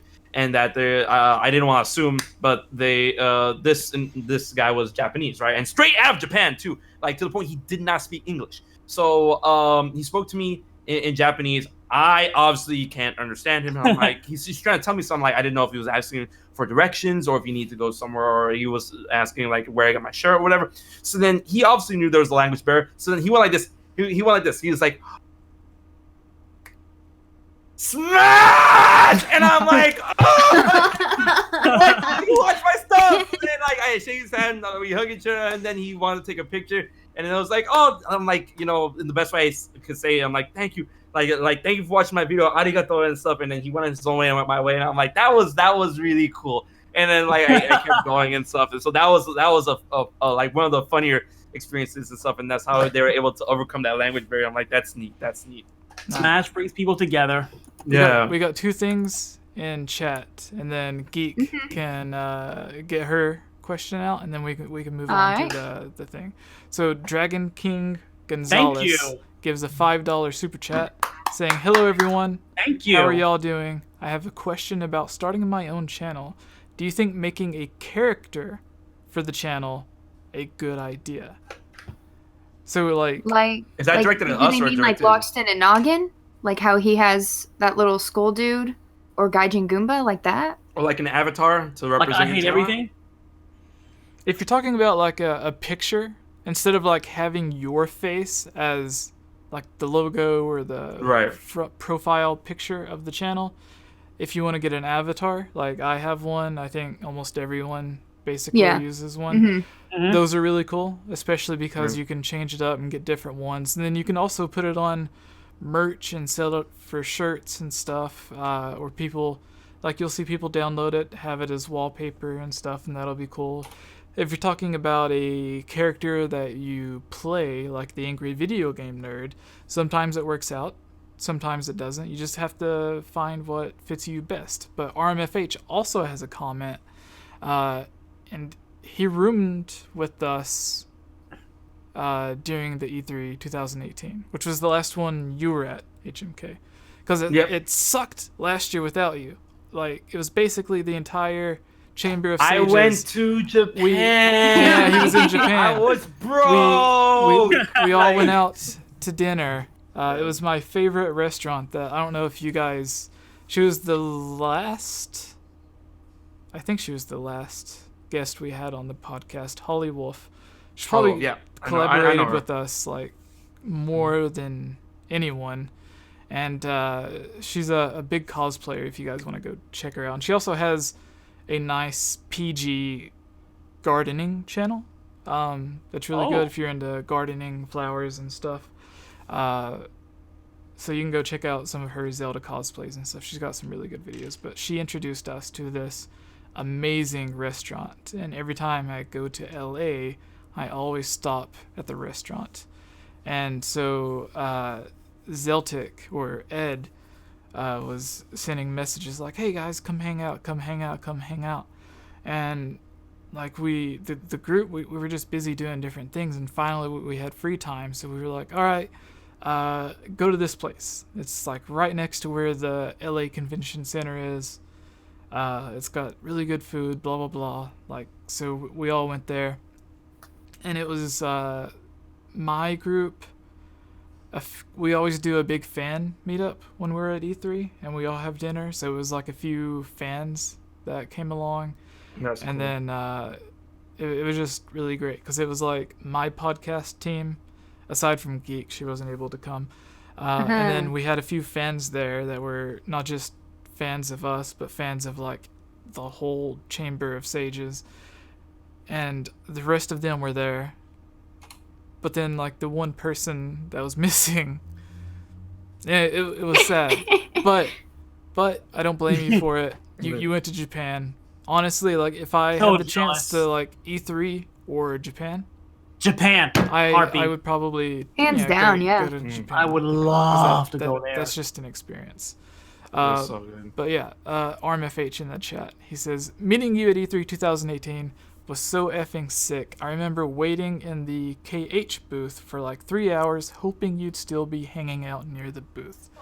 Now, again, Rick, or RMFH, he was rooming with us, and there was a few times that like we were walking by and you were standing in line and like talking to some people. I know you were with some of your Keepkeepers crew. Or and some of the other times you were with fans, but every time that I would see you, like I would see you like chatting with other people, and I'm like, okay, he's talking to fans. I don't want to like interrupt their special moment with him. So like I never got the chance to come up and hang out with you or say hi, but I met some of the other people, and it was a great time. But that's really awesome that like even Rick, who has his own successful channel, is like a big enough fan to where it's like, you know, he just hangs around or like keeps coming back just to have that chance to meet you in person. But yeah, so that was nice. So Geek, finish this off. I planned for this to be like 30 minutes, but it's just like so great. This was supposed to be 30 minutes? No, not the whole thing, just your interview. Oh, I like. We have a lot to discuss. Yeah, so go ahead with your thing. Okay, I'm gonna try and turn my camera on one more time. Fingers crossed. Yes, no? No. Sending you my energy. No? Well, 2 dots. No. Well, fudge a duck. Okay. My question, I had to think of one. So I know you've done like a lot of reaction videos, and those are some of the most fun ones to do because it's spur of the moment, not scripted. of all of the reactions you've had, which of the announcements would you say was, I don't know how to phrase this, like the most fun, was the most shocking, or was just your personal favorite, whether it was like the Kingdom Hearts DLC, Breath of the Wild 2, just which one was your, yes, this is the best thing I could have ever reacted to? You know, God, there's so many at the top of my list and stuff. Breath of the Wild 2 easily is up there because I'm like, they're like, dang, the Nintendo's E3 has such a strong show. And then they're like, one more surprise. I'm like, man, one more surprise. What could it be? And at first, I'm like, it could be Metroid, it could be whatever. And then as soon as I saw the malice from the bottom, like Ganondorf's corpse, and then you see the spiraling, but I noticed the malice at the bottom. As soon as I saw that, like all the gears like clicked in my head. I'm like, no way, is it Zelda? Nah, right? And it turned out to be Zelda. That's easily one of my favorite reactions. Another favorite one had to be Banjo-Kazooie, because Banjo-Kazooie, man, yes. That's my childhood. That is my childhood. And you know, people had the audacity to say, man, look at these reactors only reacting to this character and probably never played Banjo-Kazooie. I'm like, excuse me. Yeah, excuse you. I bust out the Xbox and I'm like, Xbox, all achievements for Banjo-Kazooie and Banjo-Tooie. I busted my original console. I'm like, get out of here, bro. So that's really up there. But and of course, Kingdom Hearts 3, the first trailer that dropped in 2013, which I feel was like my first big true reaction ever. Yes. I was shirtless in that reaction. That was wild. But I guess my favorite reaction, it's tied. There you go. My top two. Tied. My favorite reactions, my top reactions was E3 2015, when I was actually at the Square Enix conference, because they invited me a week before I went out to E3. It's like, we would like to invite you cordially to the Square Enix. And I'm like, yo, I got a golden ticket. So then that whole experience was wild, because we went to the area where they were having the conference, which was actually in the hotel. You guys probably know it. That gigantic hotel that's right next to E3. Yeah. All right. So it was held there. And then we went there, and then it was in this ballroom. But before we get to this ballroom, there's this huge check-in like barrier that just had gigantic Square Enix there. And I'm like, dang. And I'm like, so I have my invitation in my hand, but then I also had my girlfriend at the time, my fiance now, with me. And I'm like, we have to, I hope they let you in. So then I kind of made it around to the fact, I played around with the notion. I was like, oh no, she helps work with me in the channel. She helps with the camera and stuff. Is it cool that, she comes in, she's part of my crew and stuff? And they're like, oh yeah, no problem, go ahead. But I'm like, hey, we go in. And as we go in, we get past the barrier and the doors are still closed because it's still breakfast time. And they had this big breakfast buffet. Oh my God. And I'm like, you don't understand how long this buffet was. They had everything. The strawberries there were in the shape of hearts. So I'm like, yo, wow. I looked to my girlfriend, I looked to my fans, I'm like, yo, Kingdom Hearts 3 confirmed. I'm like, haha, Kingdom Hearts 3 confirmed, whatever. So then we're having breakfast, and they're like, okay, it's time to go in, and blah, blah, blah. And then I noticed as we're going in, Shinji Hashimoto was there. And he is the producer of Final Fantasy and Kingdom Hearts, well, former producer of Kingdom Hearts, but he's still attached to the Kingdom Hearts series, right? And I see him there, and I recognize him. I'm like, oh, I stop him before we go in, I do a little bow. Can I take a picture? And then they're like, yeah. We take a picture. I'm like, all right, Shinji Hashimoto, there, right? We go inside, and that it was relatively small. And whatchamacallit, when that Kingdom Hearts segment came on, and they were talking about Union Cross, they was talking about Kingdom Hearts Key for a little bit, and then it got the name Unchained Key, and then it eventually became Union Cross later. But as soon as they're talking about like, oh, Kingdom Hearts, they were talking about it, and then they were just talking about it. And then out of nowhere, the huge back screen they had just changed to the Kingdom Hearts 3 backdrop, where it showed Sora in his new Kingdom Hearts 3 outfit for the first time. As soon as I saw that, I was the only one in because like it was mostly filled with professionals. And as soon as I'm like, oh, and then everyone just stops and looks at me, and then Shinji Hashimoto is like, and then he gives me like a thumbs up. And I'm like, good, right? So then I felt I brought a good energy that they sorely needed in that press conference because it was small. It's not like the press conference like in Sony where it's like this gigantic stage. It was like it was probably less than 100 people in that room, right?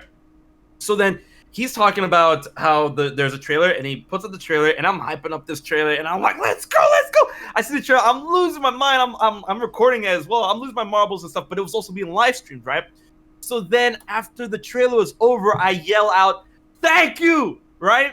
To the point where my voice can be heard on the stream. Before Hashimoto continues his speech, he goes away from the podium, he looks at me, and he bows to me, and I'm like, what the So then after everything's said and done, I look on Twitter, and then like Twitter's blowing up. I'm like, bro, was that you? Like, was that you yelling? I'm like, yeah, that was me. And then everyone's like, and then I see other reactions on YouTube that are saying that heard me, and they're like, bro, that's HMK. And they're like, yo, that's HMK. I know it is. I'm like, that's his voice. That's what he sounds like. It's like, yo, HMK's a madman. Everyone like on Tumblr and Twitter is like, yo, the thank you guy, the hero we never needed, but the hero we didn't deserve, but we always needed and stuff. And I'm like, and then it's funny because some people on Tumblr and Twitter tried to take the credit. It's like, oh, I was the thank you guy. And I'm like, haha, I recorded, fools. No, that's me. I got and then that's my favorite reaction, tied with the Breath of the Wild final trailer. That trailer was the best. That hands down is the best Zelda trailer of all time. And my reaction was bonkers off the wall. And the fact that we got launch like 3/3/2017. I'm like, it's over. That trailer was bonkers. The announcement was bonkers. It was the last trailer. It was the Switch reveal event. It just everything fell into place. And then I'm like a madman. I was like, oh man, what am I doing reacting to this? I have to get on a plane the next day to go to New York to play this thing.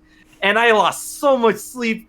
And oh my goodness, because like I got that email from Nintendo where it was like, so you know that the Switch premiere event is like on Japan, but is showcasing in Japan. Would you like to go and test Nintendo Switch for the first time in a New York event? I'm like, oh, that sounds cool. When is it? The day after. And I'm like, you realize that this Switch premiere event is in Japan time, right? And then I'm like, all right, fine. So I'm reacting to this, and I'm like, internally, like externally and internally, I'm happy about this, but also internally, I'm like sobbing on this. I'm like, I have to wake up early for my plane ride. Oh no! Like, that's awesome, man. And that's so great. The very next morning, I had to jump a plane, and then I went to New York, and I played the Switch at the event, and that's to answer your question. Yes, I love it. And that last trailer was so freaking cinematic too. Yeah, I loved it. Thank you, Don R in the chat for the $20 super chat. So excited for Breath of the Wild 2. Yes, that's our next discussion. But I had a similar story. This keeps happening. I don't know why. HMK, like every time you say something, it's like I got a similar story to it. So you're talking about like how you were heard on that stream.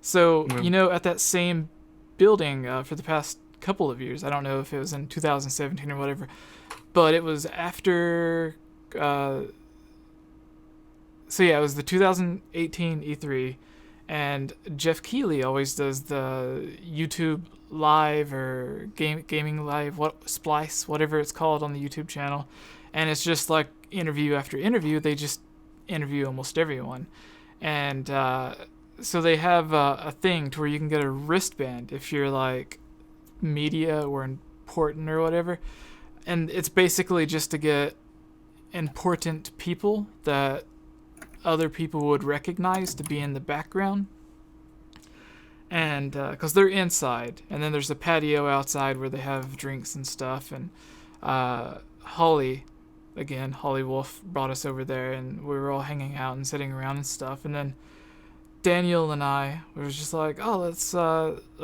like go inside and see like what all's in there or whatever, and we end up like security for some reason was not doing anything, and Jeff Keighley was interviewing Hideo Kojima. So if any of you want to go find it on YouTube, it was that interview, but that interview lasted for like an hour or two. And sometimes in the background you can like see us walking back and forth. But the funny part is I think we were looking for like the restroom or something, and we went through the curtain or the door or whatever, and then it's like 15 feet away from us is the set, where like all the cameras are like pointed away from us and like towards Kojima and everyone. Like, we're basically in the room, but That's the room's nice. like kind of split into two. Wow. And we were on the side that had like all of the switchboards and computers and everything that all the signals were running through, and no one was saying a thing to us.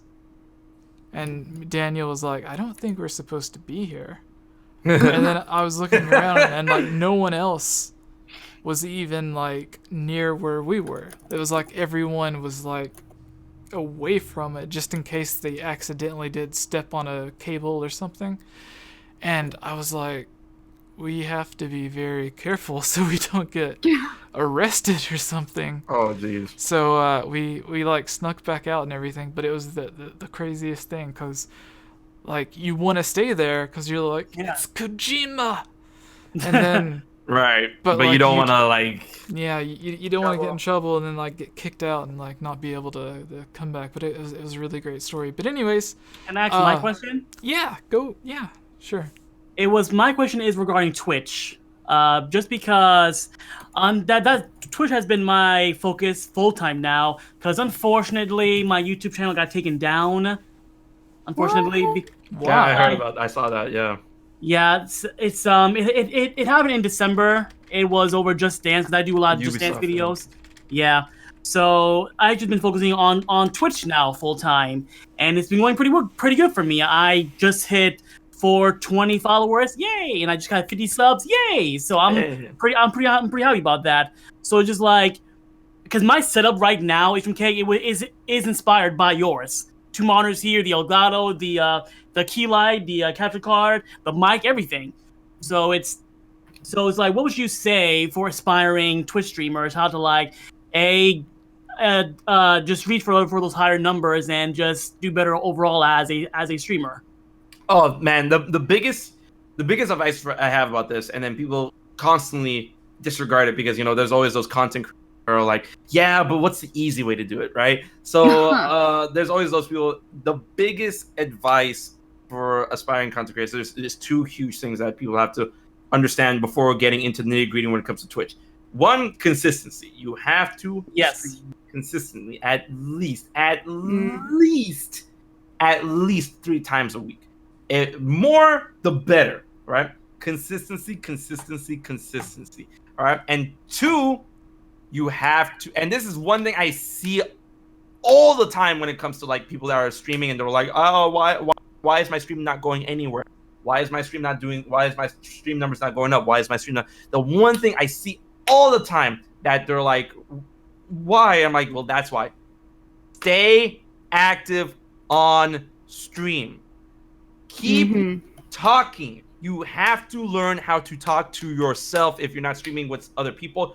You have to keep engaged in the chat. You have to keep talking. Even if your chat's not active or not going, keep talking. As soon as there's like dead air or dead noise on your stream, people will leave. You have to keep talking. Keep yourself active in the chat. Keep yourself active when playing the game. Learn to talk to yourself. Bring up topics. Talk about whatever. Just keep talking. All right. That's one thing that I see all the time when people are like wondering why is my Twitch thing's not going anywhere, and I see their streams and they literally, and there's people who don't say anything for like an hour, and I'm like, where is it? Like where is the stream? Like, okay, yeah, of course you're playing a video game, but that's literally not even half the battle, because in content creation, especially Switch, you're also crafting a personality. You're crafting something around why people should watch your stream individually. And a lot of people misconstrue that where it's like, oh, they're going to watch the game. No, they're going to watch you play the game. So you have to give them a reason why to watch you play the game. So when people are streaming and they stream and they just don't say any, they're playing the game and they're just like, they don't say anything for like an hour. I'm like, why are you wondering why your numbers are low? Stay active. Learn to talk to yourself. That's the 2 biggest things I have to say when it comes to like thanks, man. advice on Twitch.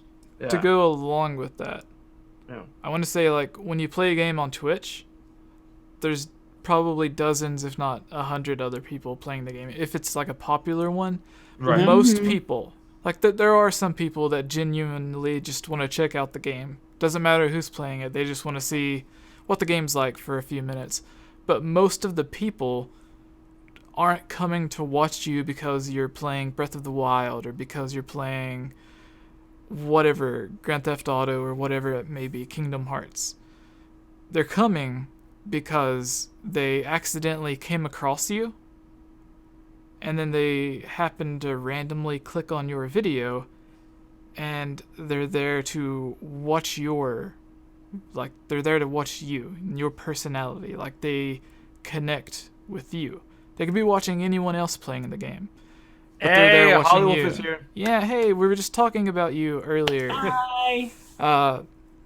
But on Twitch, they're there just to, like, they want to feel like they are a part of a community. So the constant talking, like HMK was saying, is super important with that.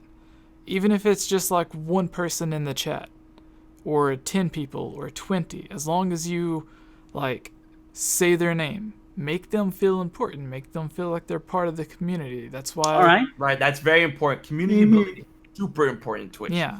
Super important. Because there's tons of people that have hundreds or thousands or tens of thousands of subscribers on YouTube, or over 100,000 subscribers, or maybe they're on Twitch, whatever. Yo, And- Holly, Jesse was talking smack. Oh yeah, it was just the most horrible stuff. Like, you, So offensive for my virgin ears. yeah, it was just you were getting a little too close to Cliff when you came over. No, I think Cliff is in the chat too. No, so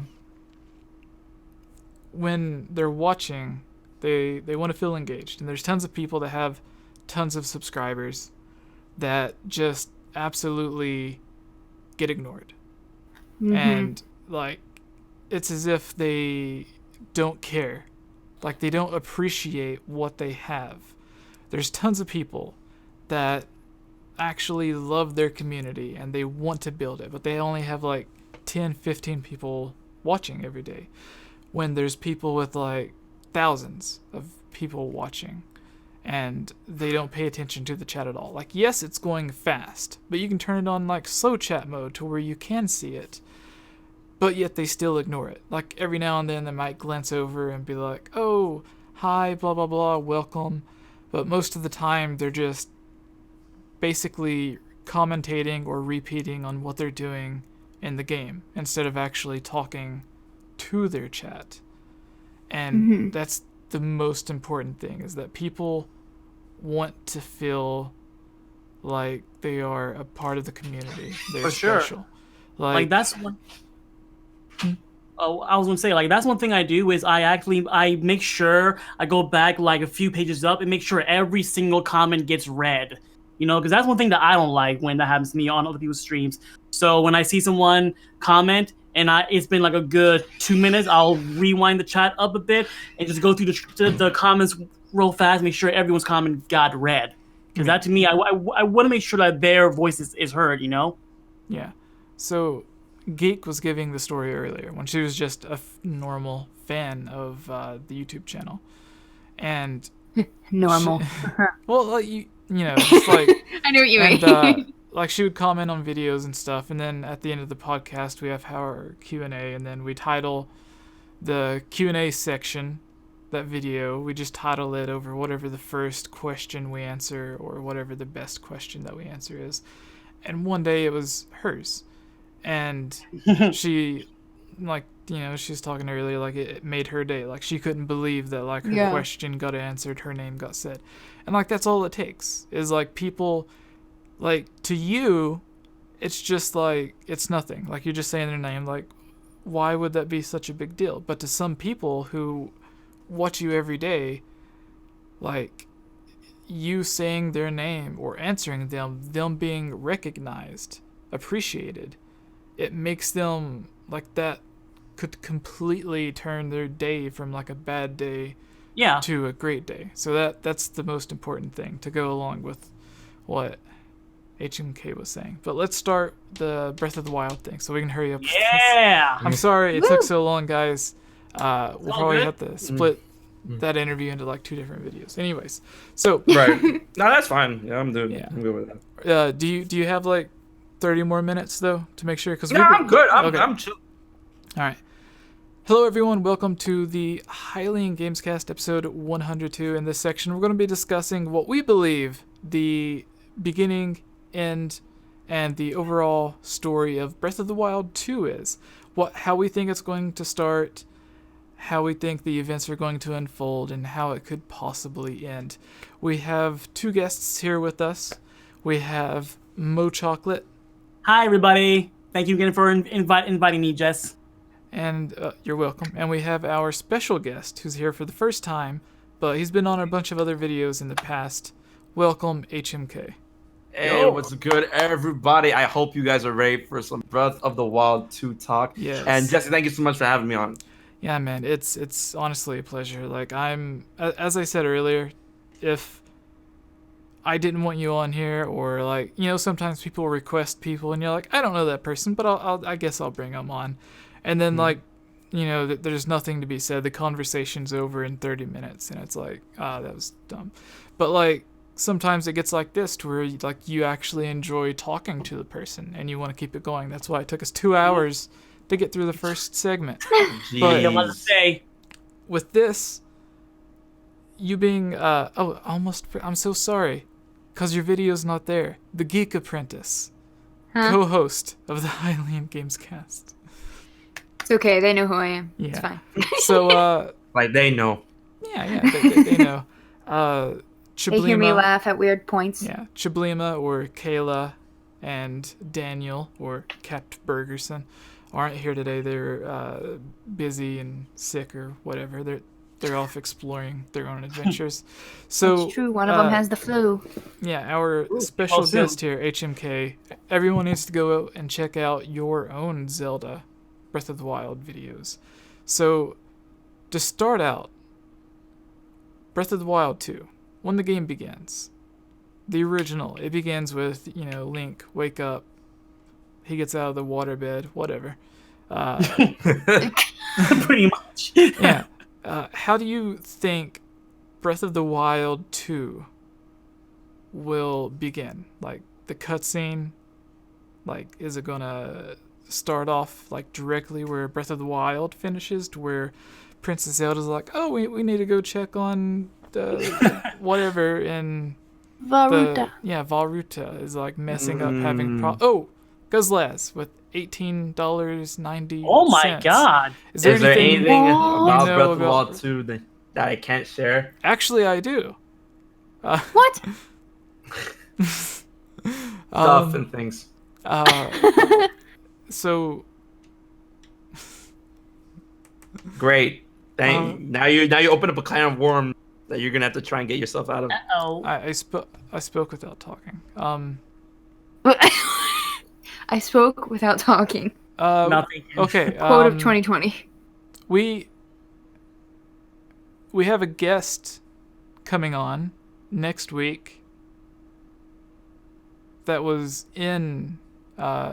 part of the making of The Legend of Zelda: Breath of the Wild, and you can ask him some questions when we interview him. That's all I can Oh, I know what you're say talking for now. about. Okay.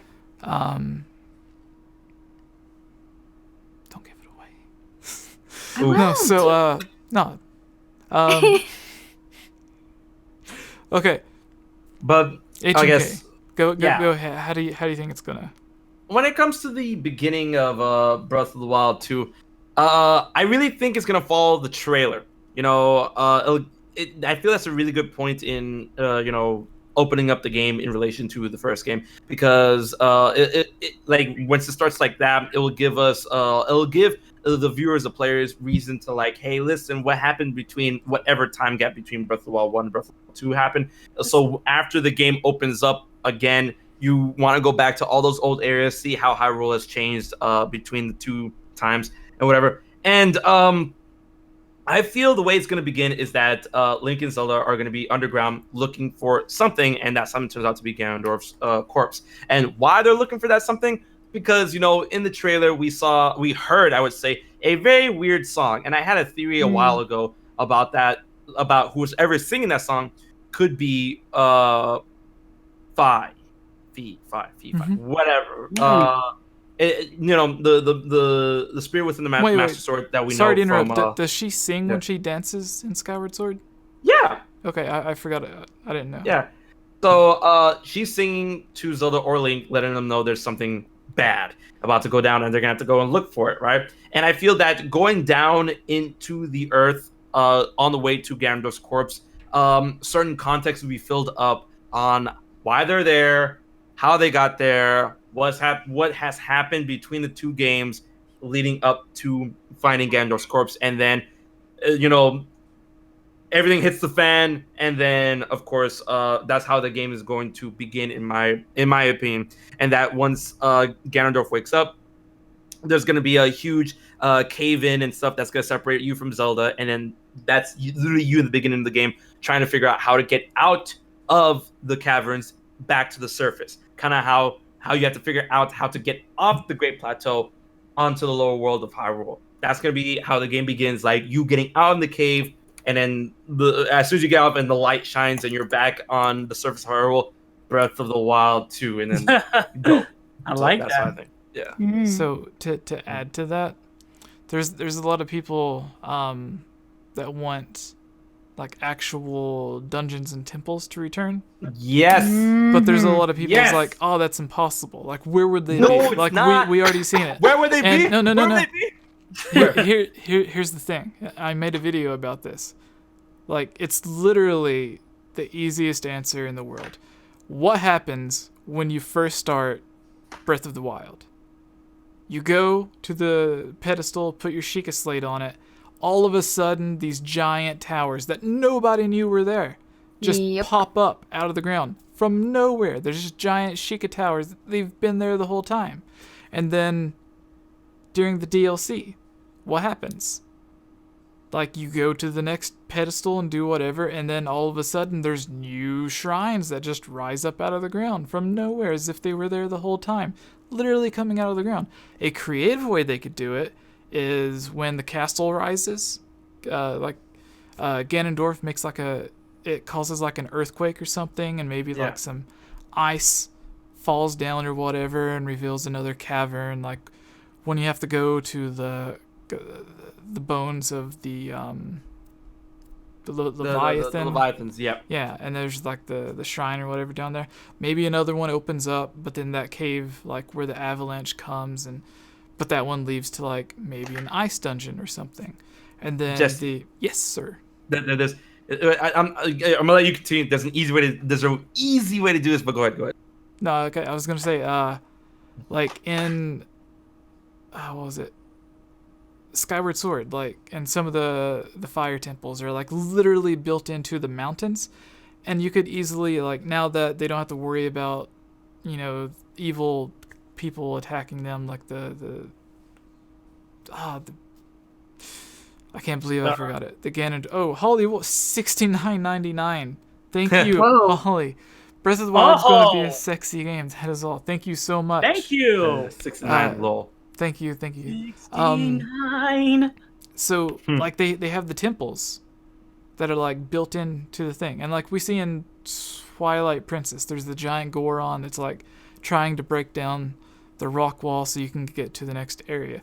I think it'll be something like that, to where like the fire temple was always there, but now there's now that the Gorons don't have to worry about anything, they can finally like get back to their temple. So like you go and maybe like you have to do a quest, and then they finally open up this crater, and then once you open the crater, there's the door like in Skyward Sword or whatever, and you can just go into the fire temple or the earth temple or whatever it is. And then where's the water temple? Like the water temple wasn't there in Breath of the Wild. It's like, well, yeah, it could have been if we had underwater exploration. And now that we do have underwater exploration, most likely in Breath of the Wild 2, you can just go to the bottom of Lake Hylia, like you always have, and it'll just have been there the entire time. And I think that's how they're going to do it, to where like these dungeons, like they're not going to add new locations where these dungeons are going to be. There might be new locations, but I think these dungeons and temples are just going to be there. They were just hidden, not accessible before. But the world's going to like slightly change, or stuff's going to happen to where now they are accessible. Or they could literally rise up out of the ground like some of the shrines did. Now, but that was my idea to add on to how you opened up yours. But please continue with Jesse, your simpler one. Here we go. Yes, sir. Here we go. Yes, sir.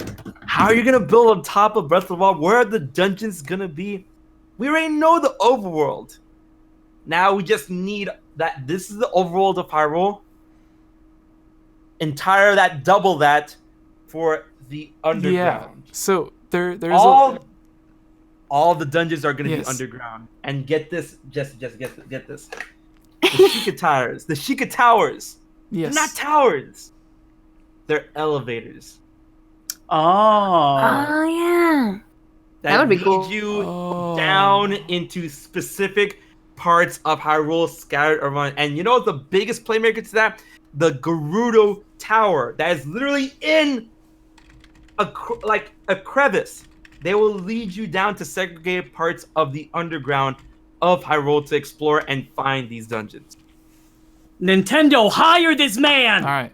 So something about that. I have heard, because whenever this video posts on the edited version, I know there's going to be a lot of people like, they wouldn't put dungeons underground, blah, blah, blah. Oh my god. There's a lot of dungeons that's already been underground. Like we just talked about, like the water temple in most Zelda games. You literally have to go under the water to the dungeon, and then it just goes lower from there. The Shadow Temple in Ocarina of Time, like it's like built into like the wall, like the rock wall or whatever it is, and then you have to go through there. Most of the dungeons are already, like, a few of them are built outside, like castles or actual temples. Like the Forest Temple is like a giant house, and then Stone Tower Temple and stuff like that. But a lot of the dungeons are like actually built into the world, so it does make sense. And there has been a Zelda game already where you go underground. Like a lot of games have their second world, to where it's like Hyrule and Lowrule, or Hyrule and the Dark World, Hyrule and the Silent Realm in Skyward Sword. Yeah. Twilight Princess had the Twilight Realm that was taking over Hyrule, and then they had the official Twilight Realm. Ocarina of Time had the past and the future. Breath of the Wild 2 could have the underworld, but a lot of people think that Nintendo wouldn't do that. It's a stupid idea. Why would everything be underground? That's just a cop-out. They already did it with Subrosia. That was a land that was underground in one of the Oracle games, I think. But it was Subrosia, and it had like a darkish red color. But yeah. So, and then that would also make sense to why all of the mini dungeons or shrines were also underground. I've never heard that idea for the elevator before. I like that. How it could like come up and sink back down. Right. Because they like, when you look at them, it's like, you know, the platform down. That's it. That's genius. So what do you think the overarching story is going to be? Because a little plug for some people if they want to check it out. You have I don't know if you would call it a theory video or just an idea. Idea speculation video. He has an awesome video from his idea of a Breath of the Wild trilogy, which would be amazing, because Nintendo's never really done. They don't often do a direct sequel to the past game and name it too. Right. Like they had Zelda 1 and Zelda 2, and then the only other time that they've actually had like Breath of the Wild 1 and then Breath of the Wild 2 was with A Link to the Past. Right. But then because in Japan it was called Triforce of the Gods 1 and Triforce 2. Yeah. And it's the only time they've ever done that.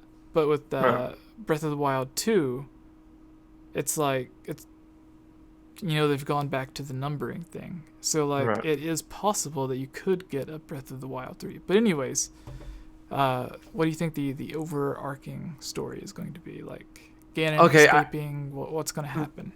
I think the overarching story is going to be it's not the story itself won't be too simple, but the story premise of what we can expect is going to be simple. Because, ladies and gentlemen, Ganondorf is back after more than 10 years. Yes. Right? After more than 10 years of being nowhere.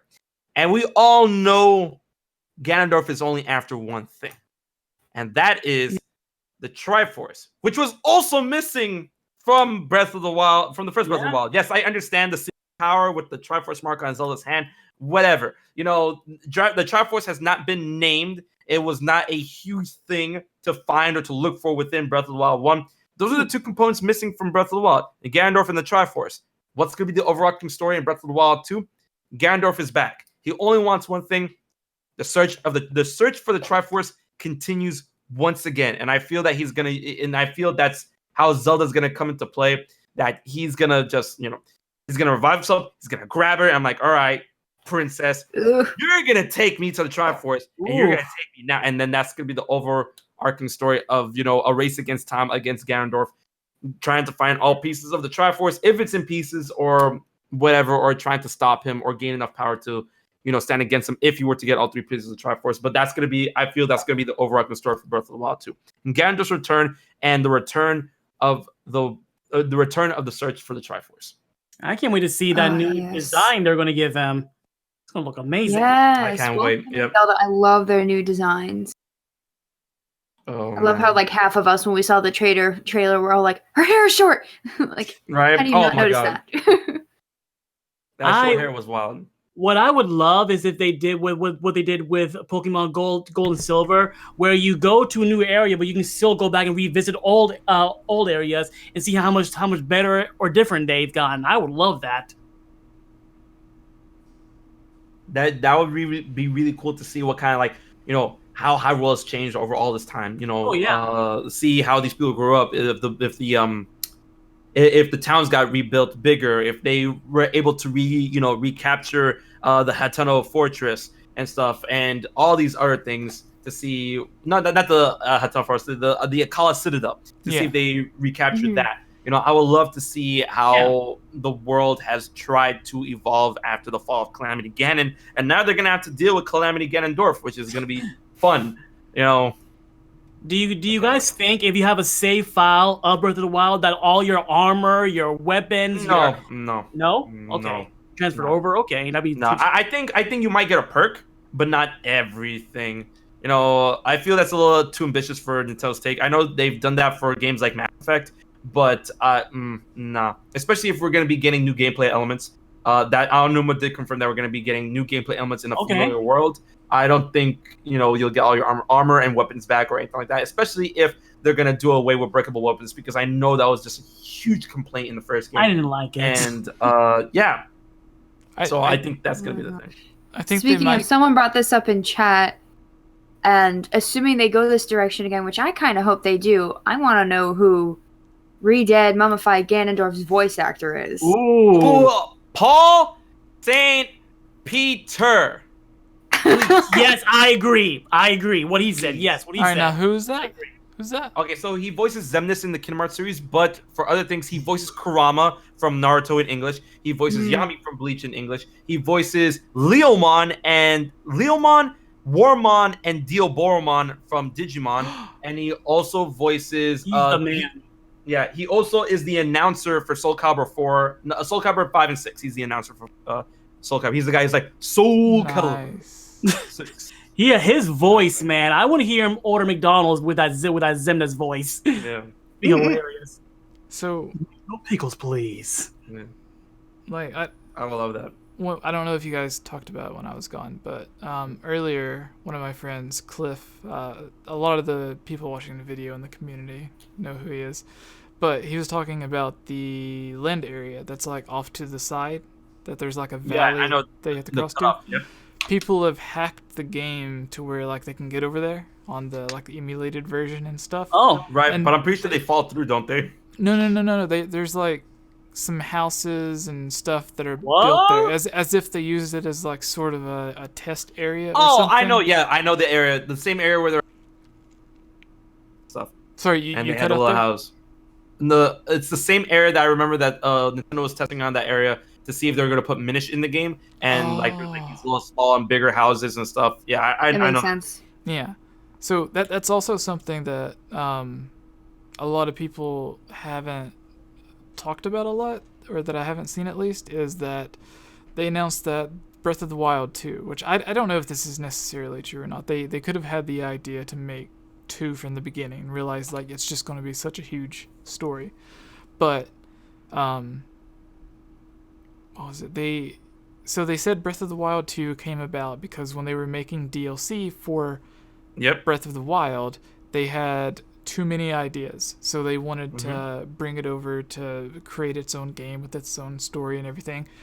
And I think maybe that could have been like for the DLC they wanted to add human Ganondorf to the game. But then they thought, no, that we don't want to waste that on a small story, so let's just use it for the like its own game and like build around it. And a lot of the DLC, which again they said the game Breath of the Wild 2 was built upon the DLC that the DLC that they just had too much in there. And a lot of the DLC actually came from ideas and concepts that they left out of the original game. Like we seen Link on the motorcycle in like concept art and stuff, and then there's the floating island with a figure on top that looks sort of like Ganondorf standing on top of like a floating island. Yeah. And it's like similar to the scene. So a lot of the other cut content from the game, some of which they actually did make, like HMK referenced the Minish were supposed to be in the game, and they still could be, because like it's one of those things is like it could have been there the entire time because the Minish can only be seen by certain people.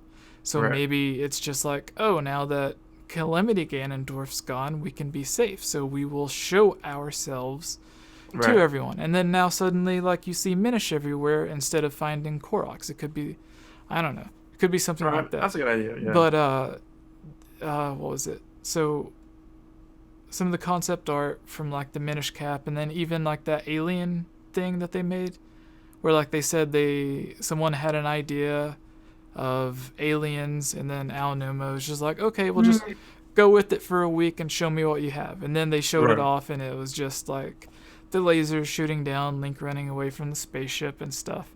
And they could bring some of that back because they have had aliens in the past, but it was just like the very small within Majora's Mask. Yep. Yeah. Well, what was it called? The others, or the something? The what?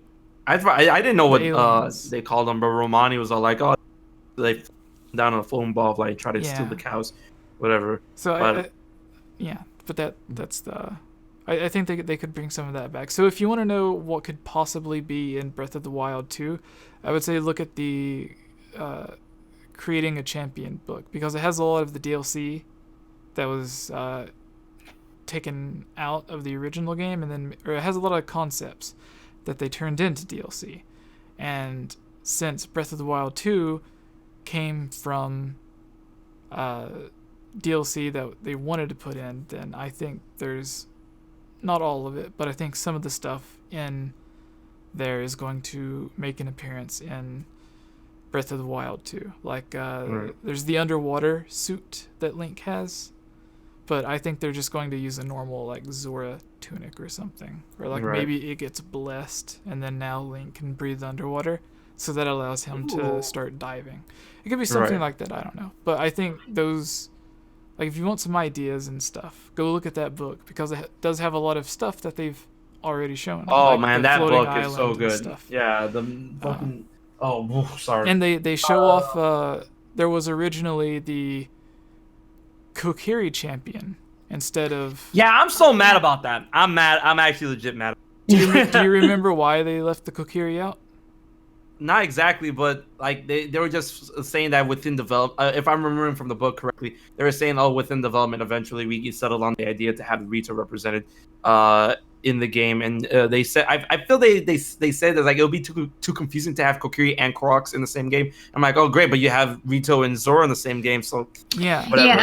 Yeah. So the the other thing to go along with that is that originally they were gonna instead of finding Koroks everywhere, they were gonna have fake Master Sword pedestals. Yep. And they even used like the same model from Skyward Sword, and they were just going to be fake, like a reference to A Link to the Past, where they were like fake things They're all fake over the swords Lost Woods, and that's what they were originally going to have until I guess you magically stumbled upon the. I don't like it. It was a weird concept. I don't know why they would have done it, and then they decided like they just got done working on Wind Waker HD. And they had all of these different Korok models, and they were like, "Oh, what if there were just Koroks everywhere instead of the stones? That way, like, it would actually make a bit more sense if they were just hiding, and then you went and found them, and they gave you something." So then, since they put the Koroks in, they got rid of the Kokiri, because again, you can't have the Kokiri and the Koroks, but again. Like HMK said, they have the Rito and the Zora. And then they also had his weapon was like a whip. And then the Gerudo, I think, had a hook shot type thing, or like a claw shot. Yeah. And then there's also the interviews where Aonuma said that they did have the hook shot or claw shot in the game, but it made you feel too much like Spider-Man. Since you can already climb everywhere, if you're able to like just climb somewhere and then hook shot to another place, then it would make the game a lot easier, because there's a lot of puzzles. Like there's some areas where you actually have to take time and think about how to get to the top of a mountain. Like you got to burn the thorns and some other stuff. So the hook shot would just like let you skip past all of that trouble. So they took it out, and then like I think the Kokiri had a whip, like in Wind Waker and Skyward Sword. But yeah, it's just like so many ideas. So like if we seen the return of the Kokiri and then like the hook shot and some other stuff, that would all be really cool. But anyways, does anyone else have anything? Would you guys want Link to still remain mute in the sequel? Yes. Okay. Yes. Never mind. He's not mute. He just like in the lore when you find out in Breath of the Wild, he just chooses not to speak, right? Yeah. I'm fine with that. You know, like I am not in a rush to hear Link's voice. I have not been in a rush to hear him speak 10 years ago. I'm not going to be in a rush to hear him 10 years after this. I'm good. You know, excuse me, princess. So what are some what are a couple of new mechanics that you would like to see brought to it? The hand. I need to know what the hand does. Like, oh yeah. The life out of the hand. So me and 𝐳𝐿Tic had this theory like a couple of months ago, where we thought about the whole hand granting the ability to channel energy and elements into the Master Sword and into the arrows, since it is his sword wielding arm and his arrow fly arm. And I feel that would be a good way to remove breakable weapons in Breath of the Wild 2. This way, we'll be able to channel elements into the Master Sword without the need to have a flame blade or a great flame blade or a thunder blade or an ice blade. The Master Sword will replace that by channeling energy into the sword from the arm. And then that will be a way to free up inventory space for arrows, because you will no longer need to find fire, ice, or electric arrows, because you will channel that energy into the arrows. Instead, you will have a something akin to like a magic bar, or if you want to go even further, a specific bar for specific elements in which you can use to channel into your weapons and stuff, and then you can use that to moderate how much energy you have, how much magic you have, and that'll be a great way to bring back the magic meter in Breath of the Wild 2. And then you can also channel whatever that green energy is, spirit magic into the Master Sword in order to buff its attacks or to kill certain enemies in one shot. Or it'll be the only way to purge malice from the world if you're gonna have to do that in the new world of Hyrule. But give me what I want to know what the arm does. But can you speculate? And like that spirit hand? Yeah. Can you speculate on that?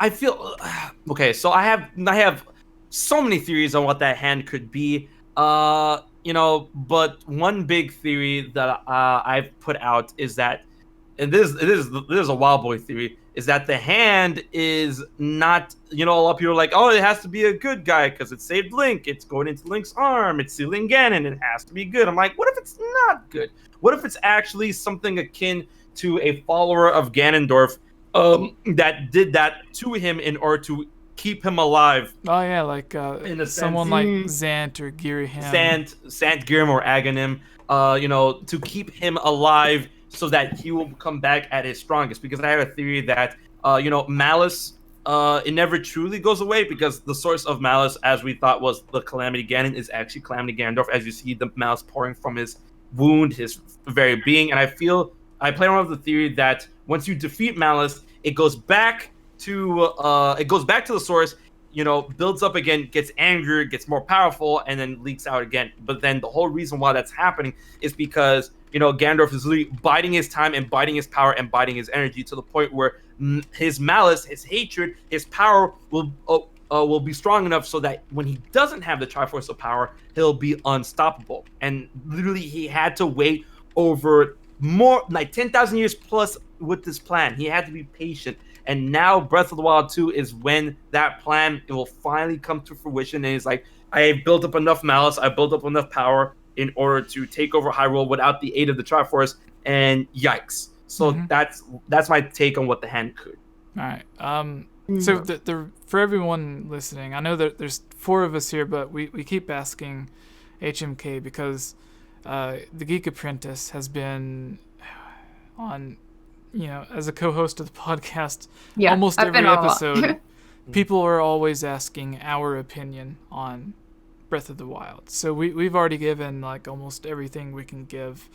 So that's why we're going with our guest here. So there's the theory that almost immediately came about that in some ways does make sense, but in other ways doesn't. And it relies heavily on some of the quotes from Wind Waker, to where Ganondorf try to make it his dialogue to where you can sympathize with them, to where he's like, I did it for my people, because the harsh desert and everything. Right. So it tries to make you sympathize with them. But then it's like, well, you also kidnapped a bunch of people and you're like trying to kill a little girl and all that, but like you're giving a nice speech, but like anyways, it's like, but you still did all the stuff that he did in Ocarina of Time. But anyways, right. Like, because of that speech, a lot of people think that maybe this Ganondorf. Oh, here we go. I already know. Yeah, and the map that has the figure that does in ways look more like Ganondorf than Link. But it could just be like a crude drawing of Link, the hero, or whatever. Right. And then he has like red hair, and a lot of people think like, oh, well, that makes it Ganondorf too. But then it's like, well, Link has different hair colors in different games. Like in some games he has blonde hair, some games he has brown hair, and A Link to the Past he had pink hair. Like there, he could be born Hylian, but like what's the chance that this isn't even like an idea or a speculation. What are the chances that Link could have be born, like the spirit of the hero could be born as a Gerudo? Would that what? Like would that make sense as to why it looks like a Gerudo on the map? I don't think it particularly. All right, so the thing with the mural on the map, and I actually have, so I'm looking at it right now, is that one thing I think that needs to be considered about that is that that drawing, first of all, that drawing is like out of whack. Where like, bro, you like they're people, you can't really make out what they're supposed to be and stuff. Like they just look really, really, really weird. Secondly, when there are people are like, oh, but the orange hair, the long orange hair and stuff. I feel that the reason why that color is orange is because in order for it to contrast against the fact that the dude wearing wielding the sword that seals darkness, in that his hand is yellow.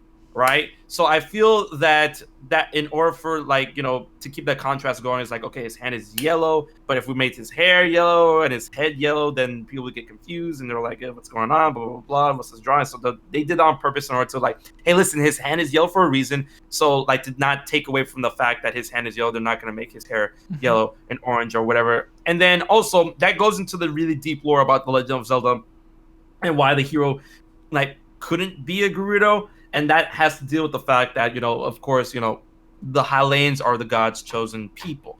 That goes into the whole messed up notion of like goddesses, favoritism, and the dissension between the tribes, and who's favored among who's favored in Hyrule and who's not, who gets the scraps and who gets the green lands and stuff like that. And then that just boils down to the point where like, oh, the hero is always gonna be Hylian.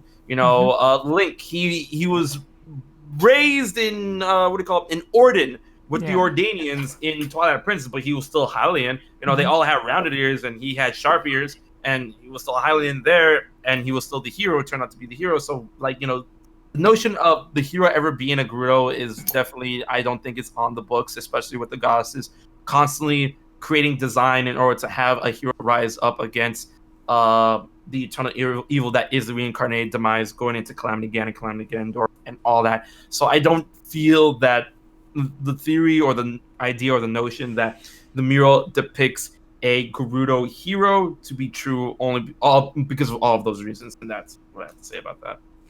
I could say I left this as a comment on the podcast co-host. He's not on it now, but Daniel Kaptenbergerson's his channel.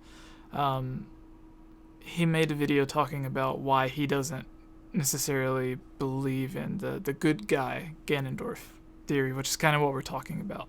Like it being Ganondorf that's like fighting the beast Ganon, and Ganon is being sealed in the thing to stop whatever it is. Like there's different versions of the good guy theory, and he's just talking a bunch of different reasons why he can't be good. And again, most of it's based off of the Wind Waker speech and this the way the map's drawn and like the color of the hair and everything.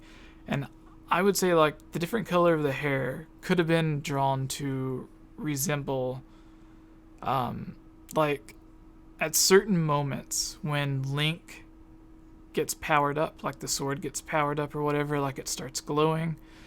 And Breath of the Wild, when Zelda finally uses her power, like she starts glowing and there's like a huge light that comes and spreads out. And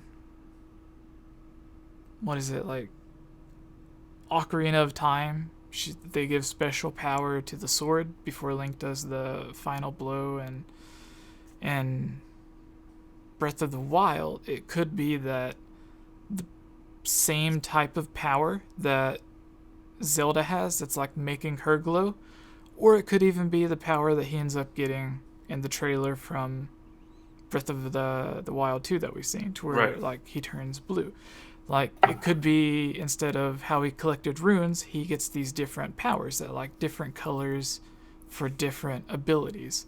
And for whatever reason, when he originally, or the hero originally beat Ganon the first time, and like that's the picture they drew, whatever ability he used not only took his hand, like made his hand change colors, but just made his whole body change colors, because instead of just using a little bit of it, he used all of it, in a similar way to how Princess Zelda was able to use all of her power, and she was able to glow and like almost look like a Super Saiyan or something. So like it could be that, like it, instead of being the actual color of his hair and his hand and stuff, it could just be the color that it was glowing at the time of the battle, that he was using this newfound power, since now we know that he can glow, because at least blue. But that's my thing. But yeah, I guess is anything left before HMK gives his ideas on how it may end? None here. I think we covered everything. All right. So how do you believe this is going to end? Now you you do have the video where like it talks about possibly going into 3 different games, Right. But you don't have to talk about that. Just give your idea of like how you think it might end or how you would want it to end. You know, given how Breath of the Wild 1 ended and how deal Calamity Ganon destroyed the kingdom completely and utterly 100 years prior to the game's actual beginning, I feel that this time around, Calamity Ganondorf, because literally Calamity Ganon is literally, mindless, just bent on destroying. This time around, we deal with someone who's actually proven to be extremely intelligent throughout the entirety of the Zelda series, and I feel that's gonna end very badly this time around. Because the first game, like, we after 100 years to defeat Calamity Ganon, even though it's like he's mindless, he's terrible, he can destroy the world, but we were able to beat him. Yay! We outsmarted something that doesn't really have a mind of its own. We're not gonna be fighting that kind of concept this time around, and I feel that Breath of the Wild 2 might end in tears, and I would like it for end in tears to the point where Ganondorf, maybe he's not victorious, maybe he'll get away, but to the point where they don't really defeat him, leading into an idea of Breath of the Wild 3 down the line, because it's just like the whole concept of Calamity Ganon. Like the fact that Calamity Ganon was able to do so much damage, and and it's primal, like he doesn't really think, it acts on instinct. It's like an animal, right? And that was able to do all that damage we saw in Breath of the Wild 1. Just imagine if someone had intelligence behind that kind of power, So I feel that it ain't gonna be that simple of how we defeated Calamity Ganon in the first game, and I feel the second game is going to end in a very sad, somber, deceptive note, to the point where like Ganondorf is back, and he's back in a very, very, very horrific way, and that's how I think Breath of the Wild 2 could end. Like Infinity War. Kind of, not exactly, but kind of, Okay, Yeah. so Oh, dude, so good. you have A cliffhanger would be great, honestly. you have Yeah. the Yiga clan. Mm-hmm. A lot of people felt sort of disappointed with the way that the game handled the ending of their story, where it kind of played out as a joke with their leader. Right. In some of the Zelda game backstories, it talks a lot about how followers of Ganon tried to like get the Triforce to resurrect him or whatever. Mm-hmm. What if that is what causes this return of the dead Ganondorf starting to come back to life, to where after defeating the Yiga or like the lazy leader of the Yiga clan, maybe like another one comes along, or they get more serious, and they're like, oh geez, they killed Calamity Ganon, our leader or whatever, our deity they worship. So then somehow they end up with the Triforce or a way to resurrect him, and their resurrecting him is what causes like the mountain or the castle to start raising up, to where like his body could, once he comes back to life, he could get out of the cave that he's in, or sealed in, or whatever. So I don't think they're gonna be directly responsible for his return, but I know that I feel that they're anticipating it. I feel that they're not responsible, but they because Yiga are former Sheikah, and Sheikah have pretty much logs to like everything that is and everything that will be, right? So I feel that they know that Ganondorf is gonna come back, and that's why I feel they're not exactly too heated about the whole Koga thing, except for the fact they're trying to kill Link every time they see him. I feel that they know he's coming, and that when he's back, they have an entire army ready for him in terms of like on the human side of things. And of course, Ganondorf is going to have all of this demonic and monster minions. Yeah. And I feel that's like the really scary thing about Breath of the Wild 2, because Calamity Ganon once again was a mindless beast. Calamity Ganondorf is an intelligent being, and then he's gonna have so many assets and so many he's gonna have an army to his disposal of both monster and humans. So I think they are anticipating and they know he's gonna be back, and I don't think they're gonna be responsible for his return, but they're gonna be back. But I gotta say this right now, I'm actually pushing time right now, and I actually have to be out. Yeah. So I don't want to. All good. Yeah, no, it's all good. Like it, like I said earlier, the interview was only supposed to be like so long, but it ended up forever. Yeah. Time flies when you're having fun. Yeah. Yep. So yeah, we can go ahead and end it here. But before we do, once again, go ahead and let everyone know who you are and where they can find you and everything like that. Well, I'm HMK. I do Zelda Legend of Zelda, Kingdom Hearts, and Super Smash Bros. Nintendo Switch content over on my channel, and you can find all of my links and all my channels under 𝐻MK. You can find me on YouTube, Twitch, Twitter, Instagram, and Facebook with the same tag. And of course, I do Zelda content every week, so look forward to that. And Breath of the Wild 2. Oh man, I'm shooting for 2020. So if you enjoy Zelda content, please check out my channel. Yeah, I'm a big supporter of the 2020 idea as well. It's gonna happen. It's gonna happen. Yeah. So Direct will just be like, yeah, Mo. Where can people find you? You will find me on Twitter as MoChocolate9K, and my Twitch. Can I put it in the chat link? Yeah. All right. I already put it in there a couple of times. Oh, thank you. Yeah, my Twitch is MoChocolate9K as well. And yeah, you find me on there. And if you love chatting with a silly black nerd, then I'm your man. All of the above. All right, and the Geek Apprentice. Let people know where they can find you and what type of content that you produce.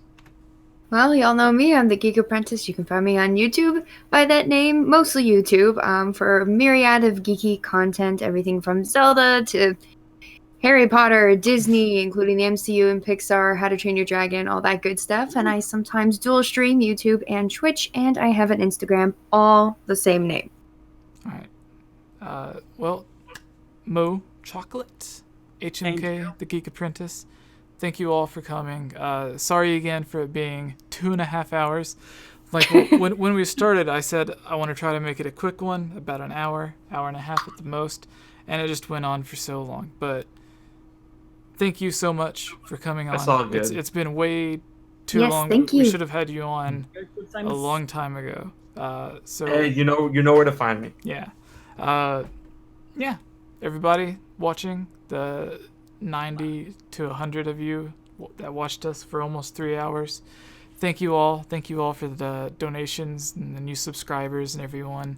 And you can find the audio version on iTunes. Just go look for the Hylian Gamescast. And if you don't want to watch the video and you just want to listen while you're at work or driving, whatever, there you go. And please go check out HMK's channel. How many subscribers are you at now? I'm currently at 145,000. 140. All right. Nice. Awesome. So thank you once again, everybody. Have a good night. Thanks, guys. Later. Bye, y'all.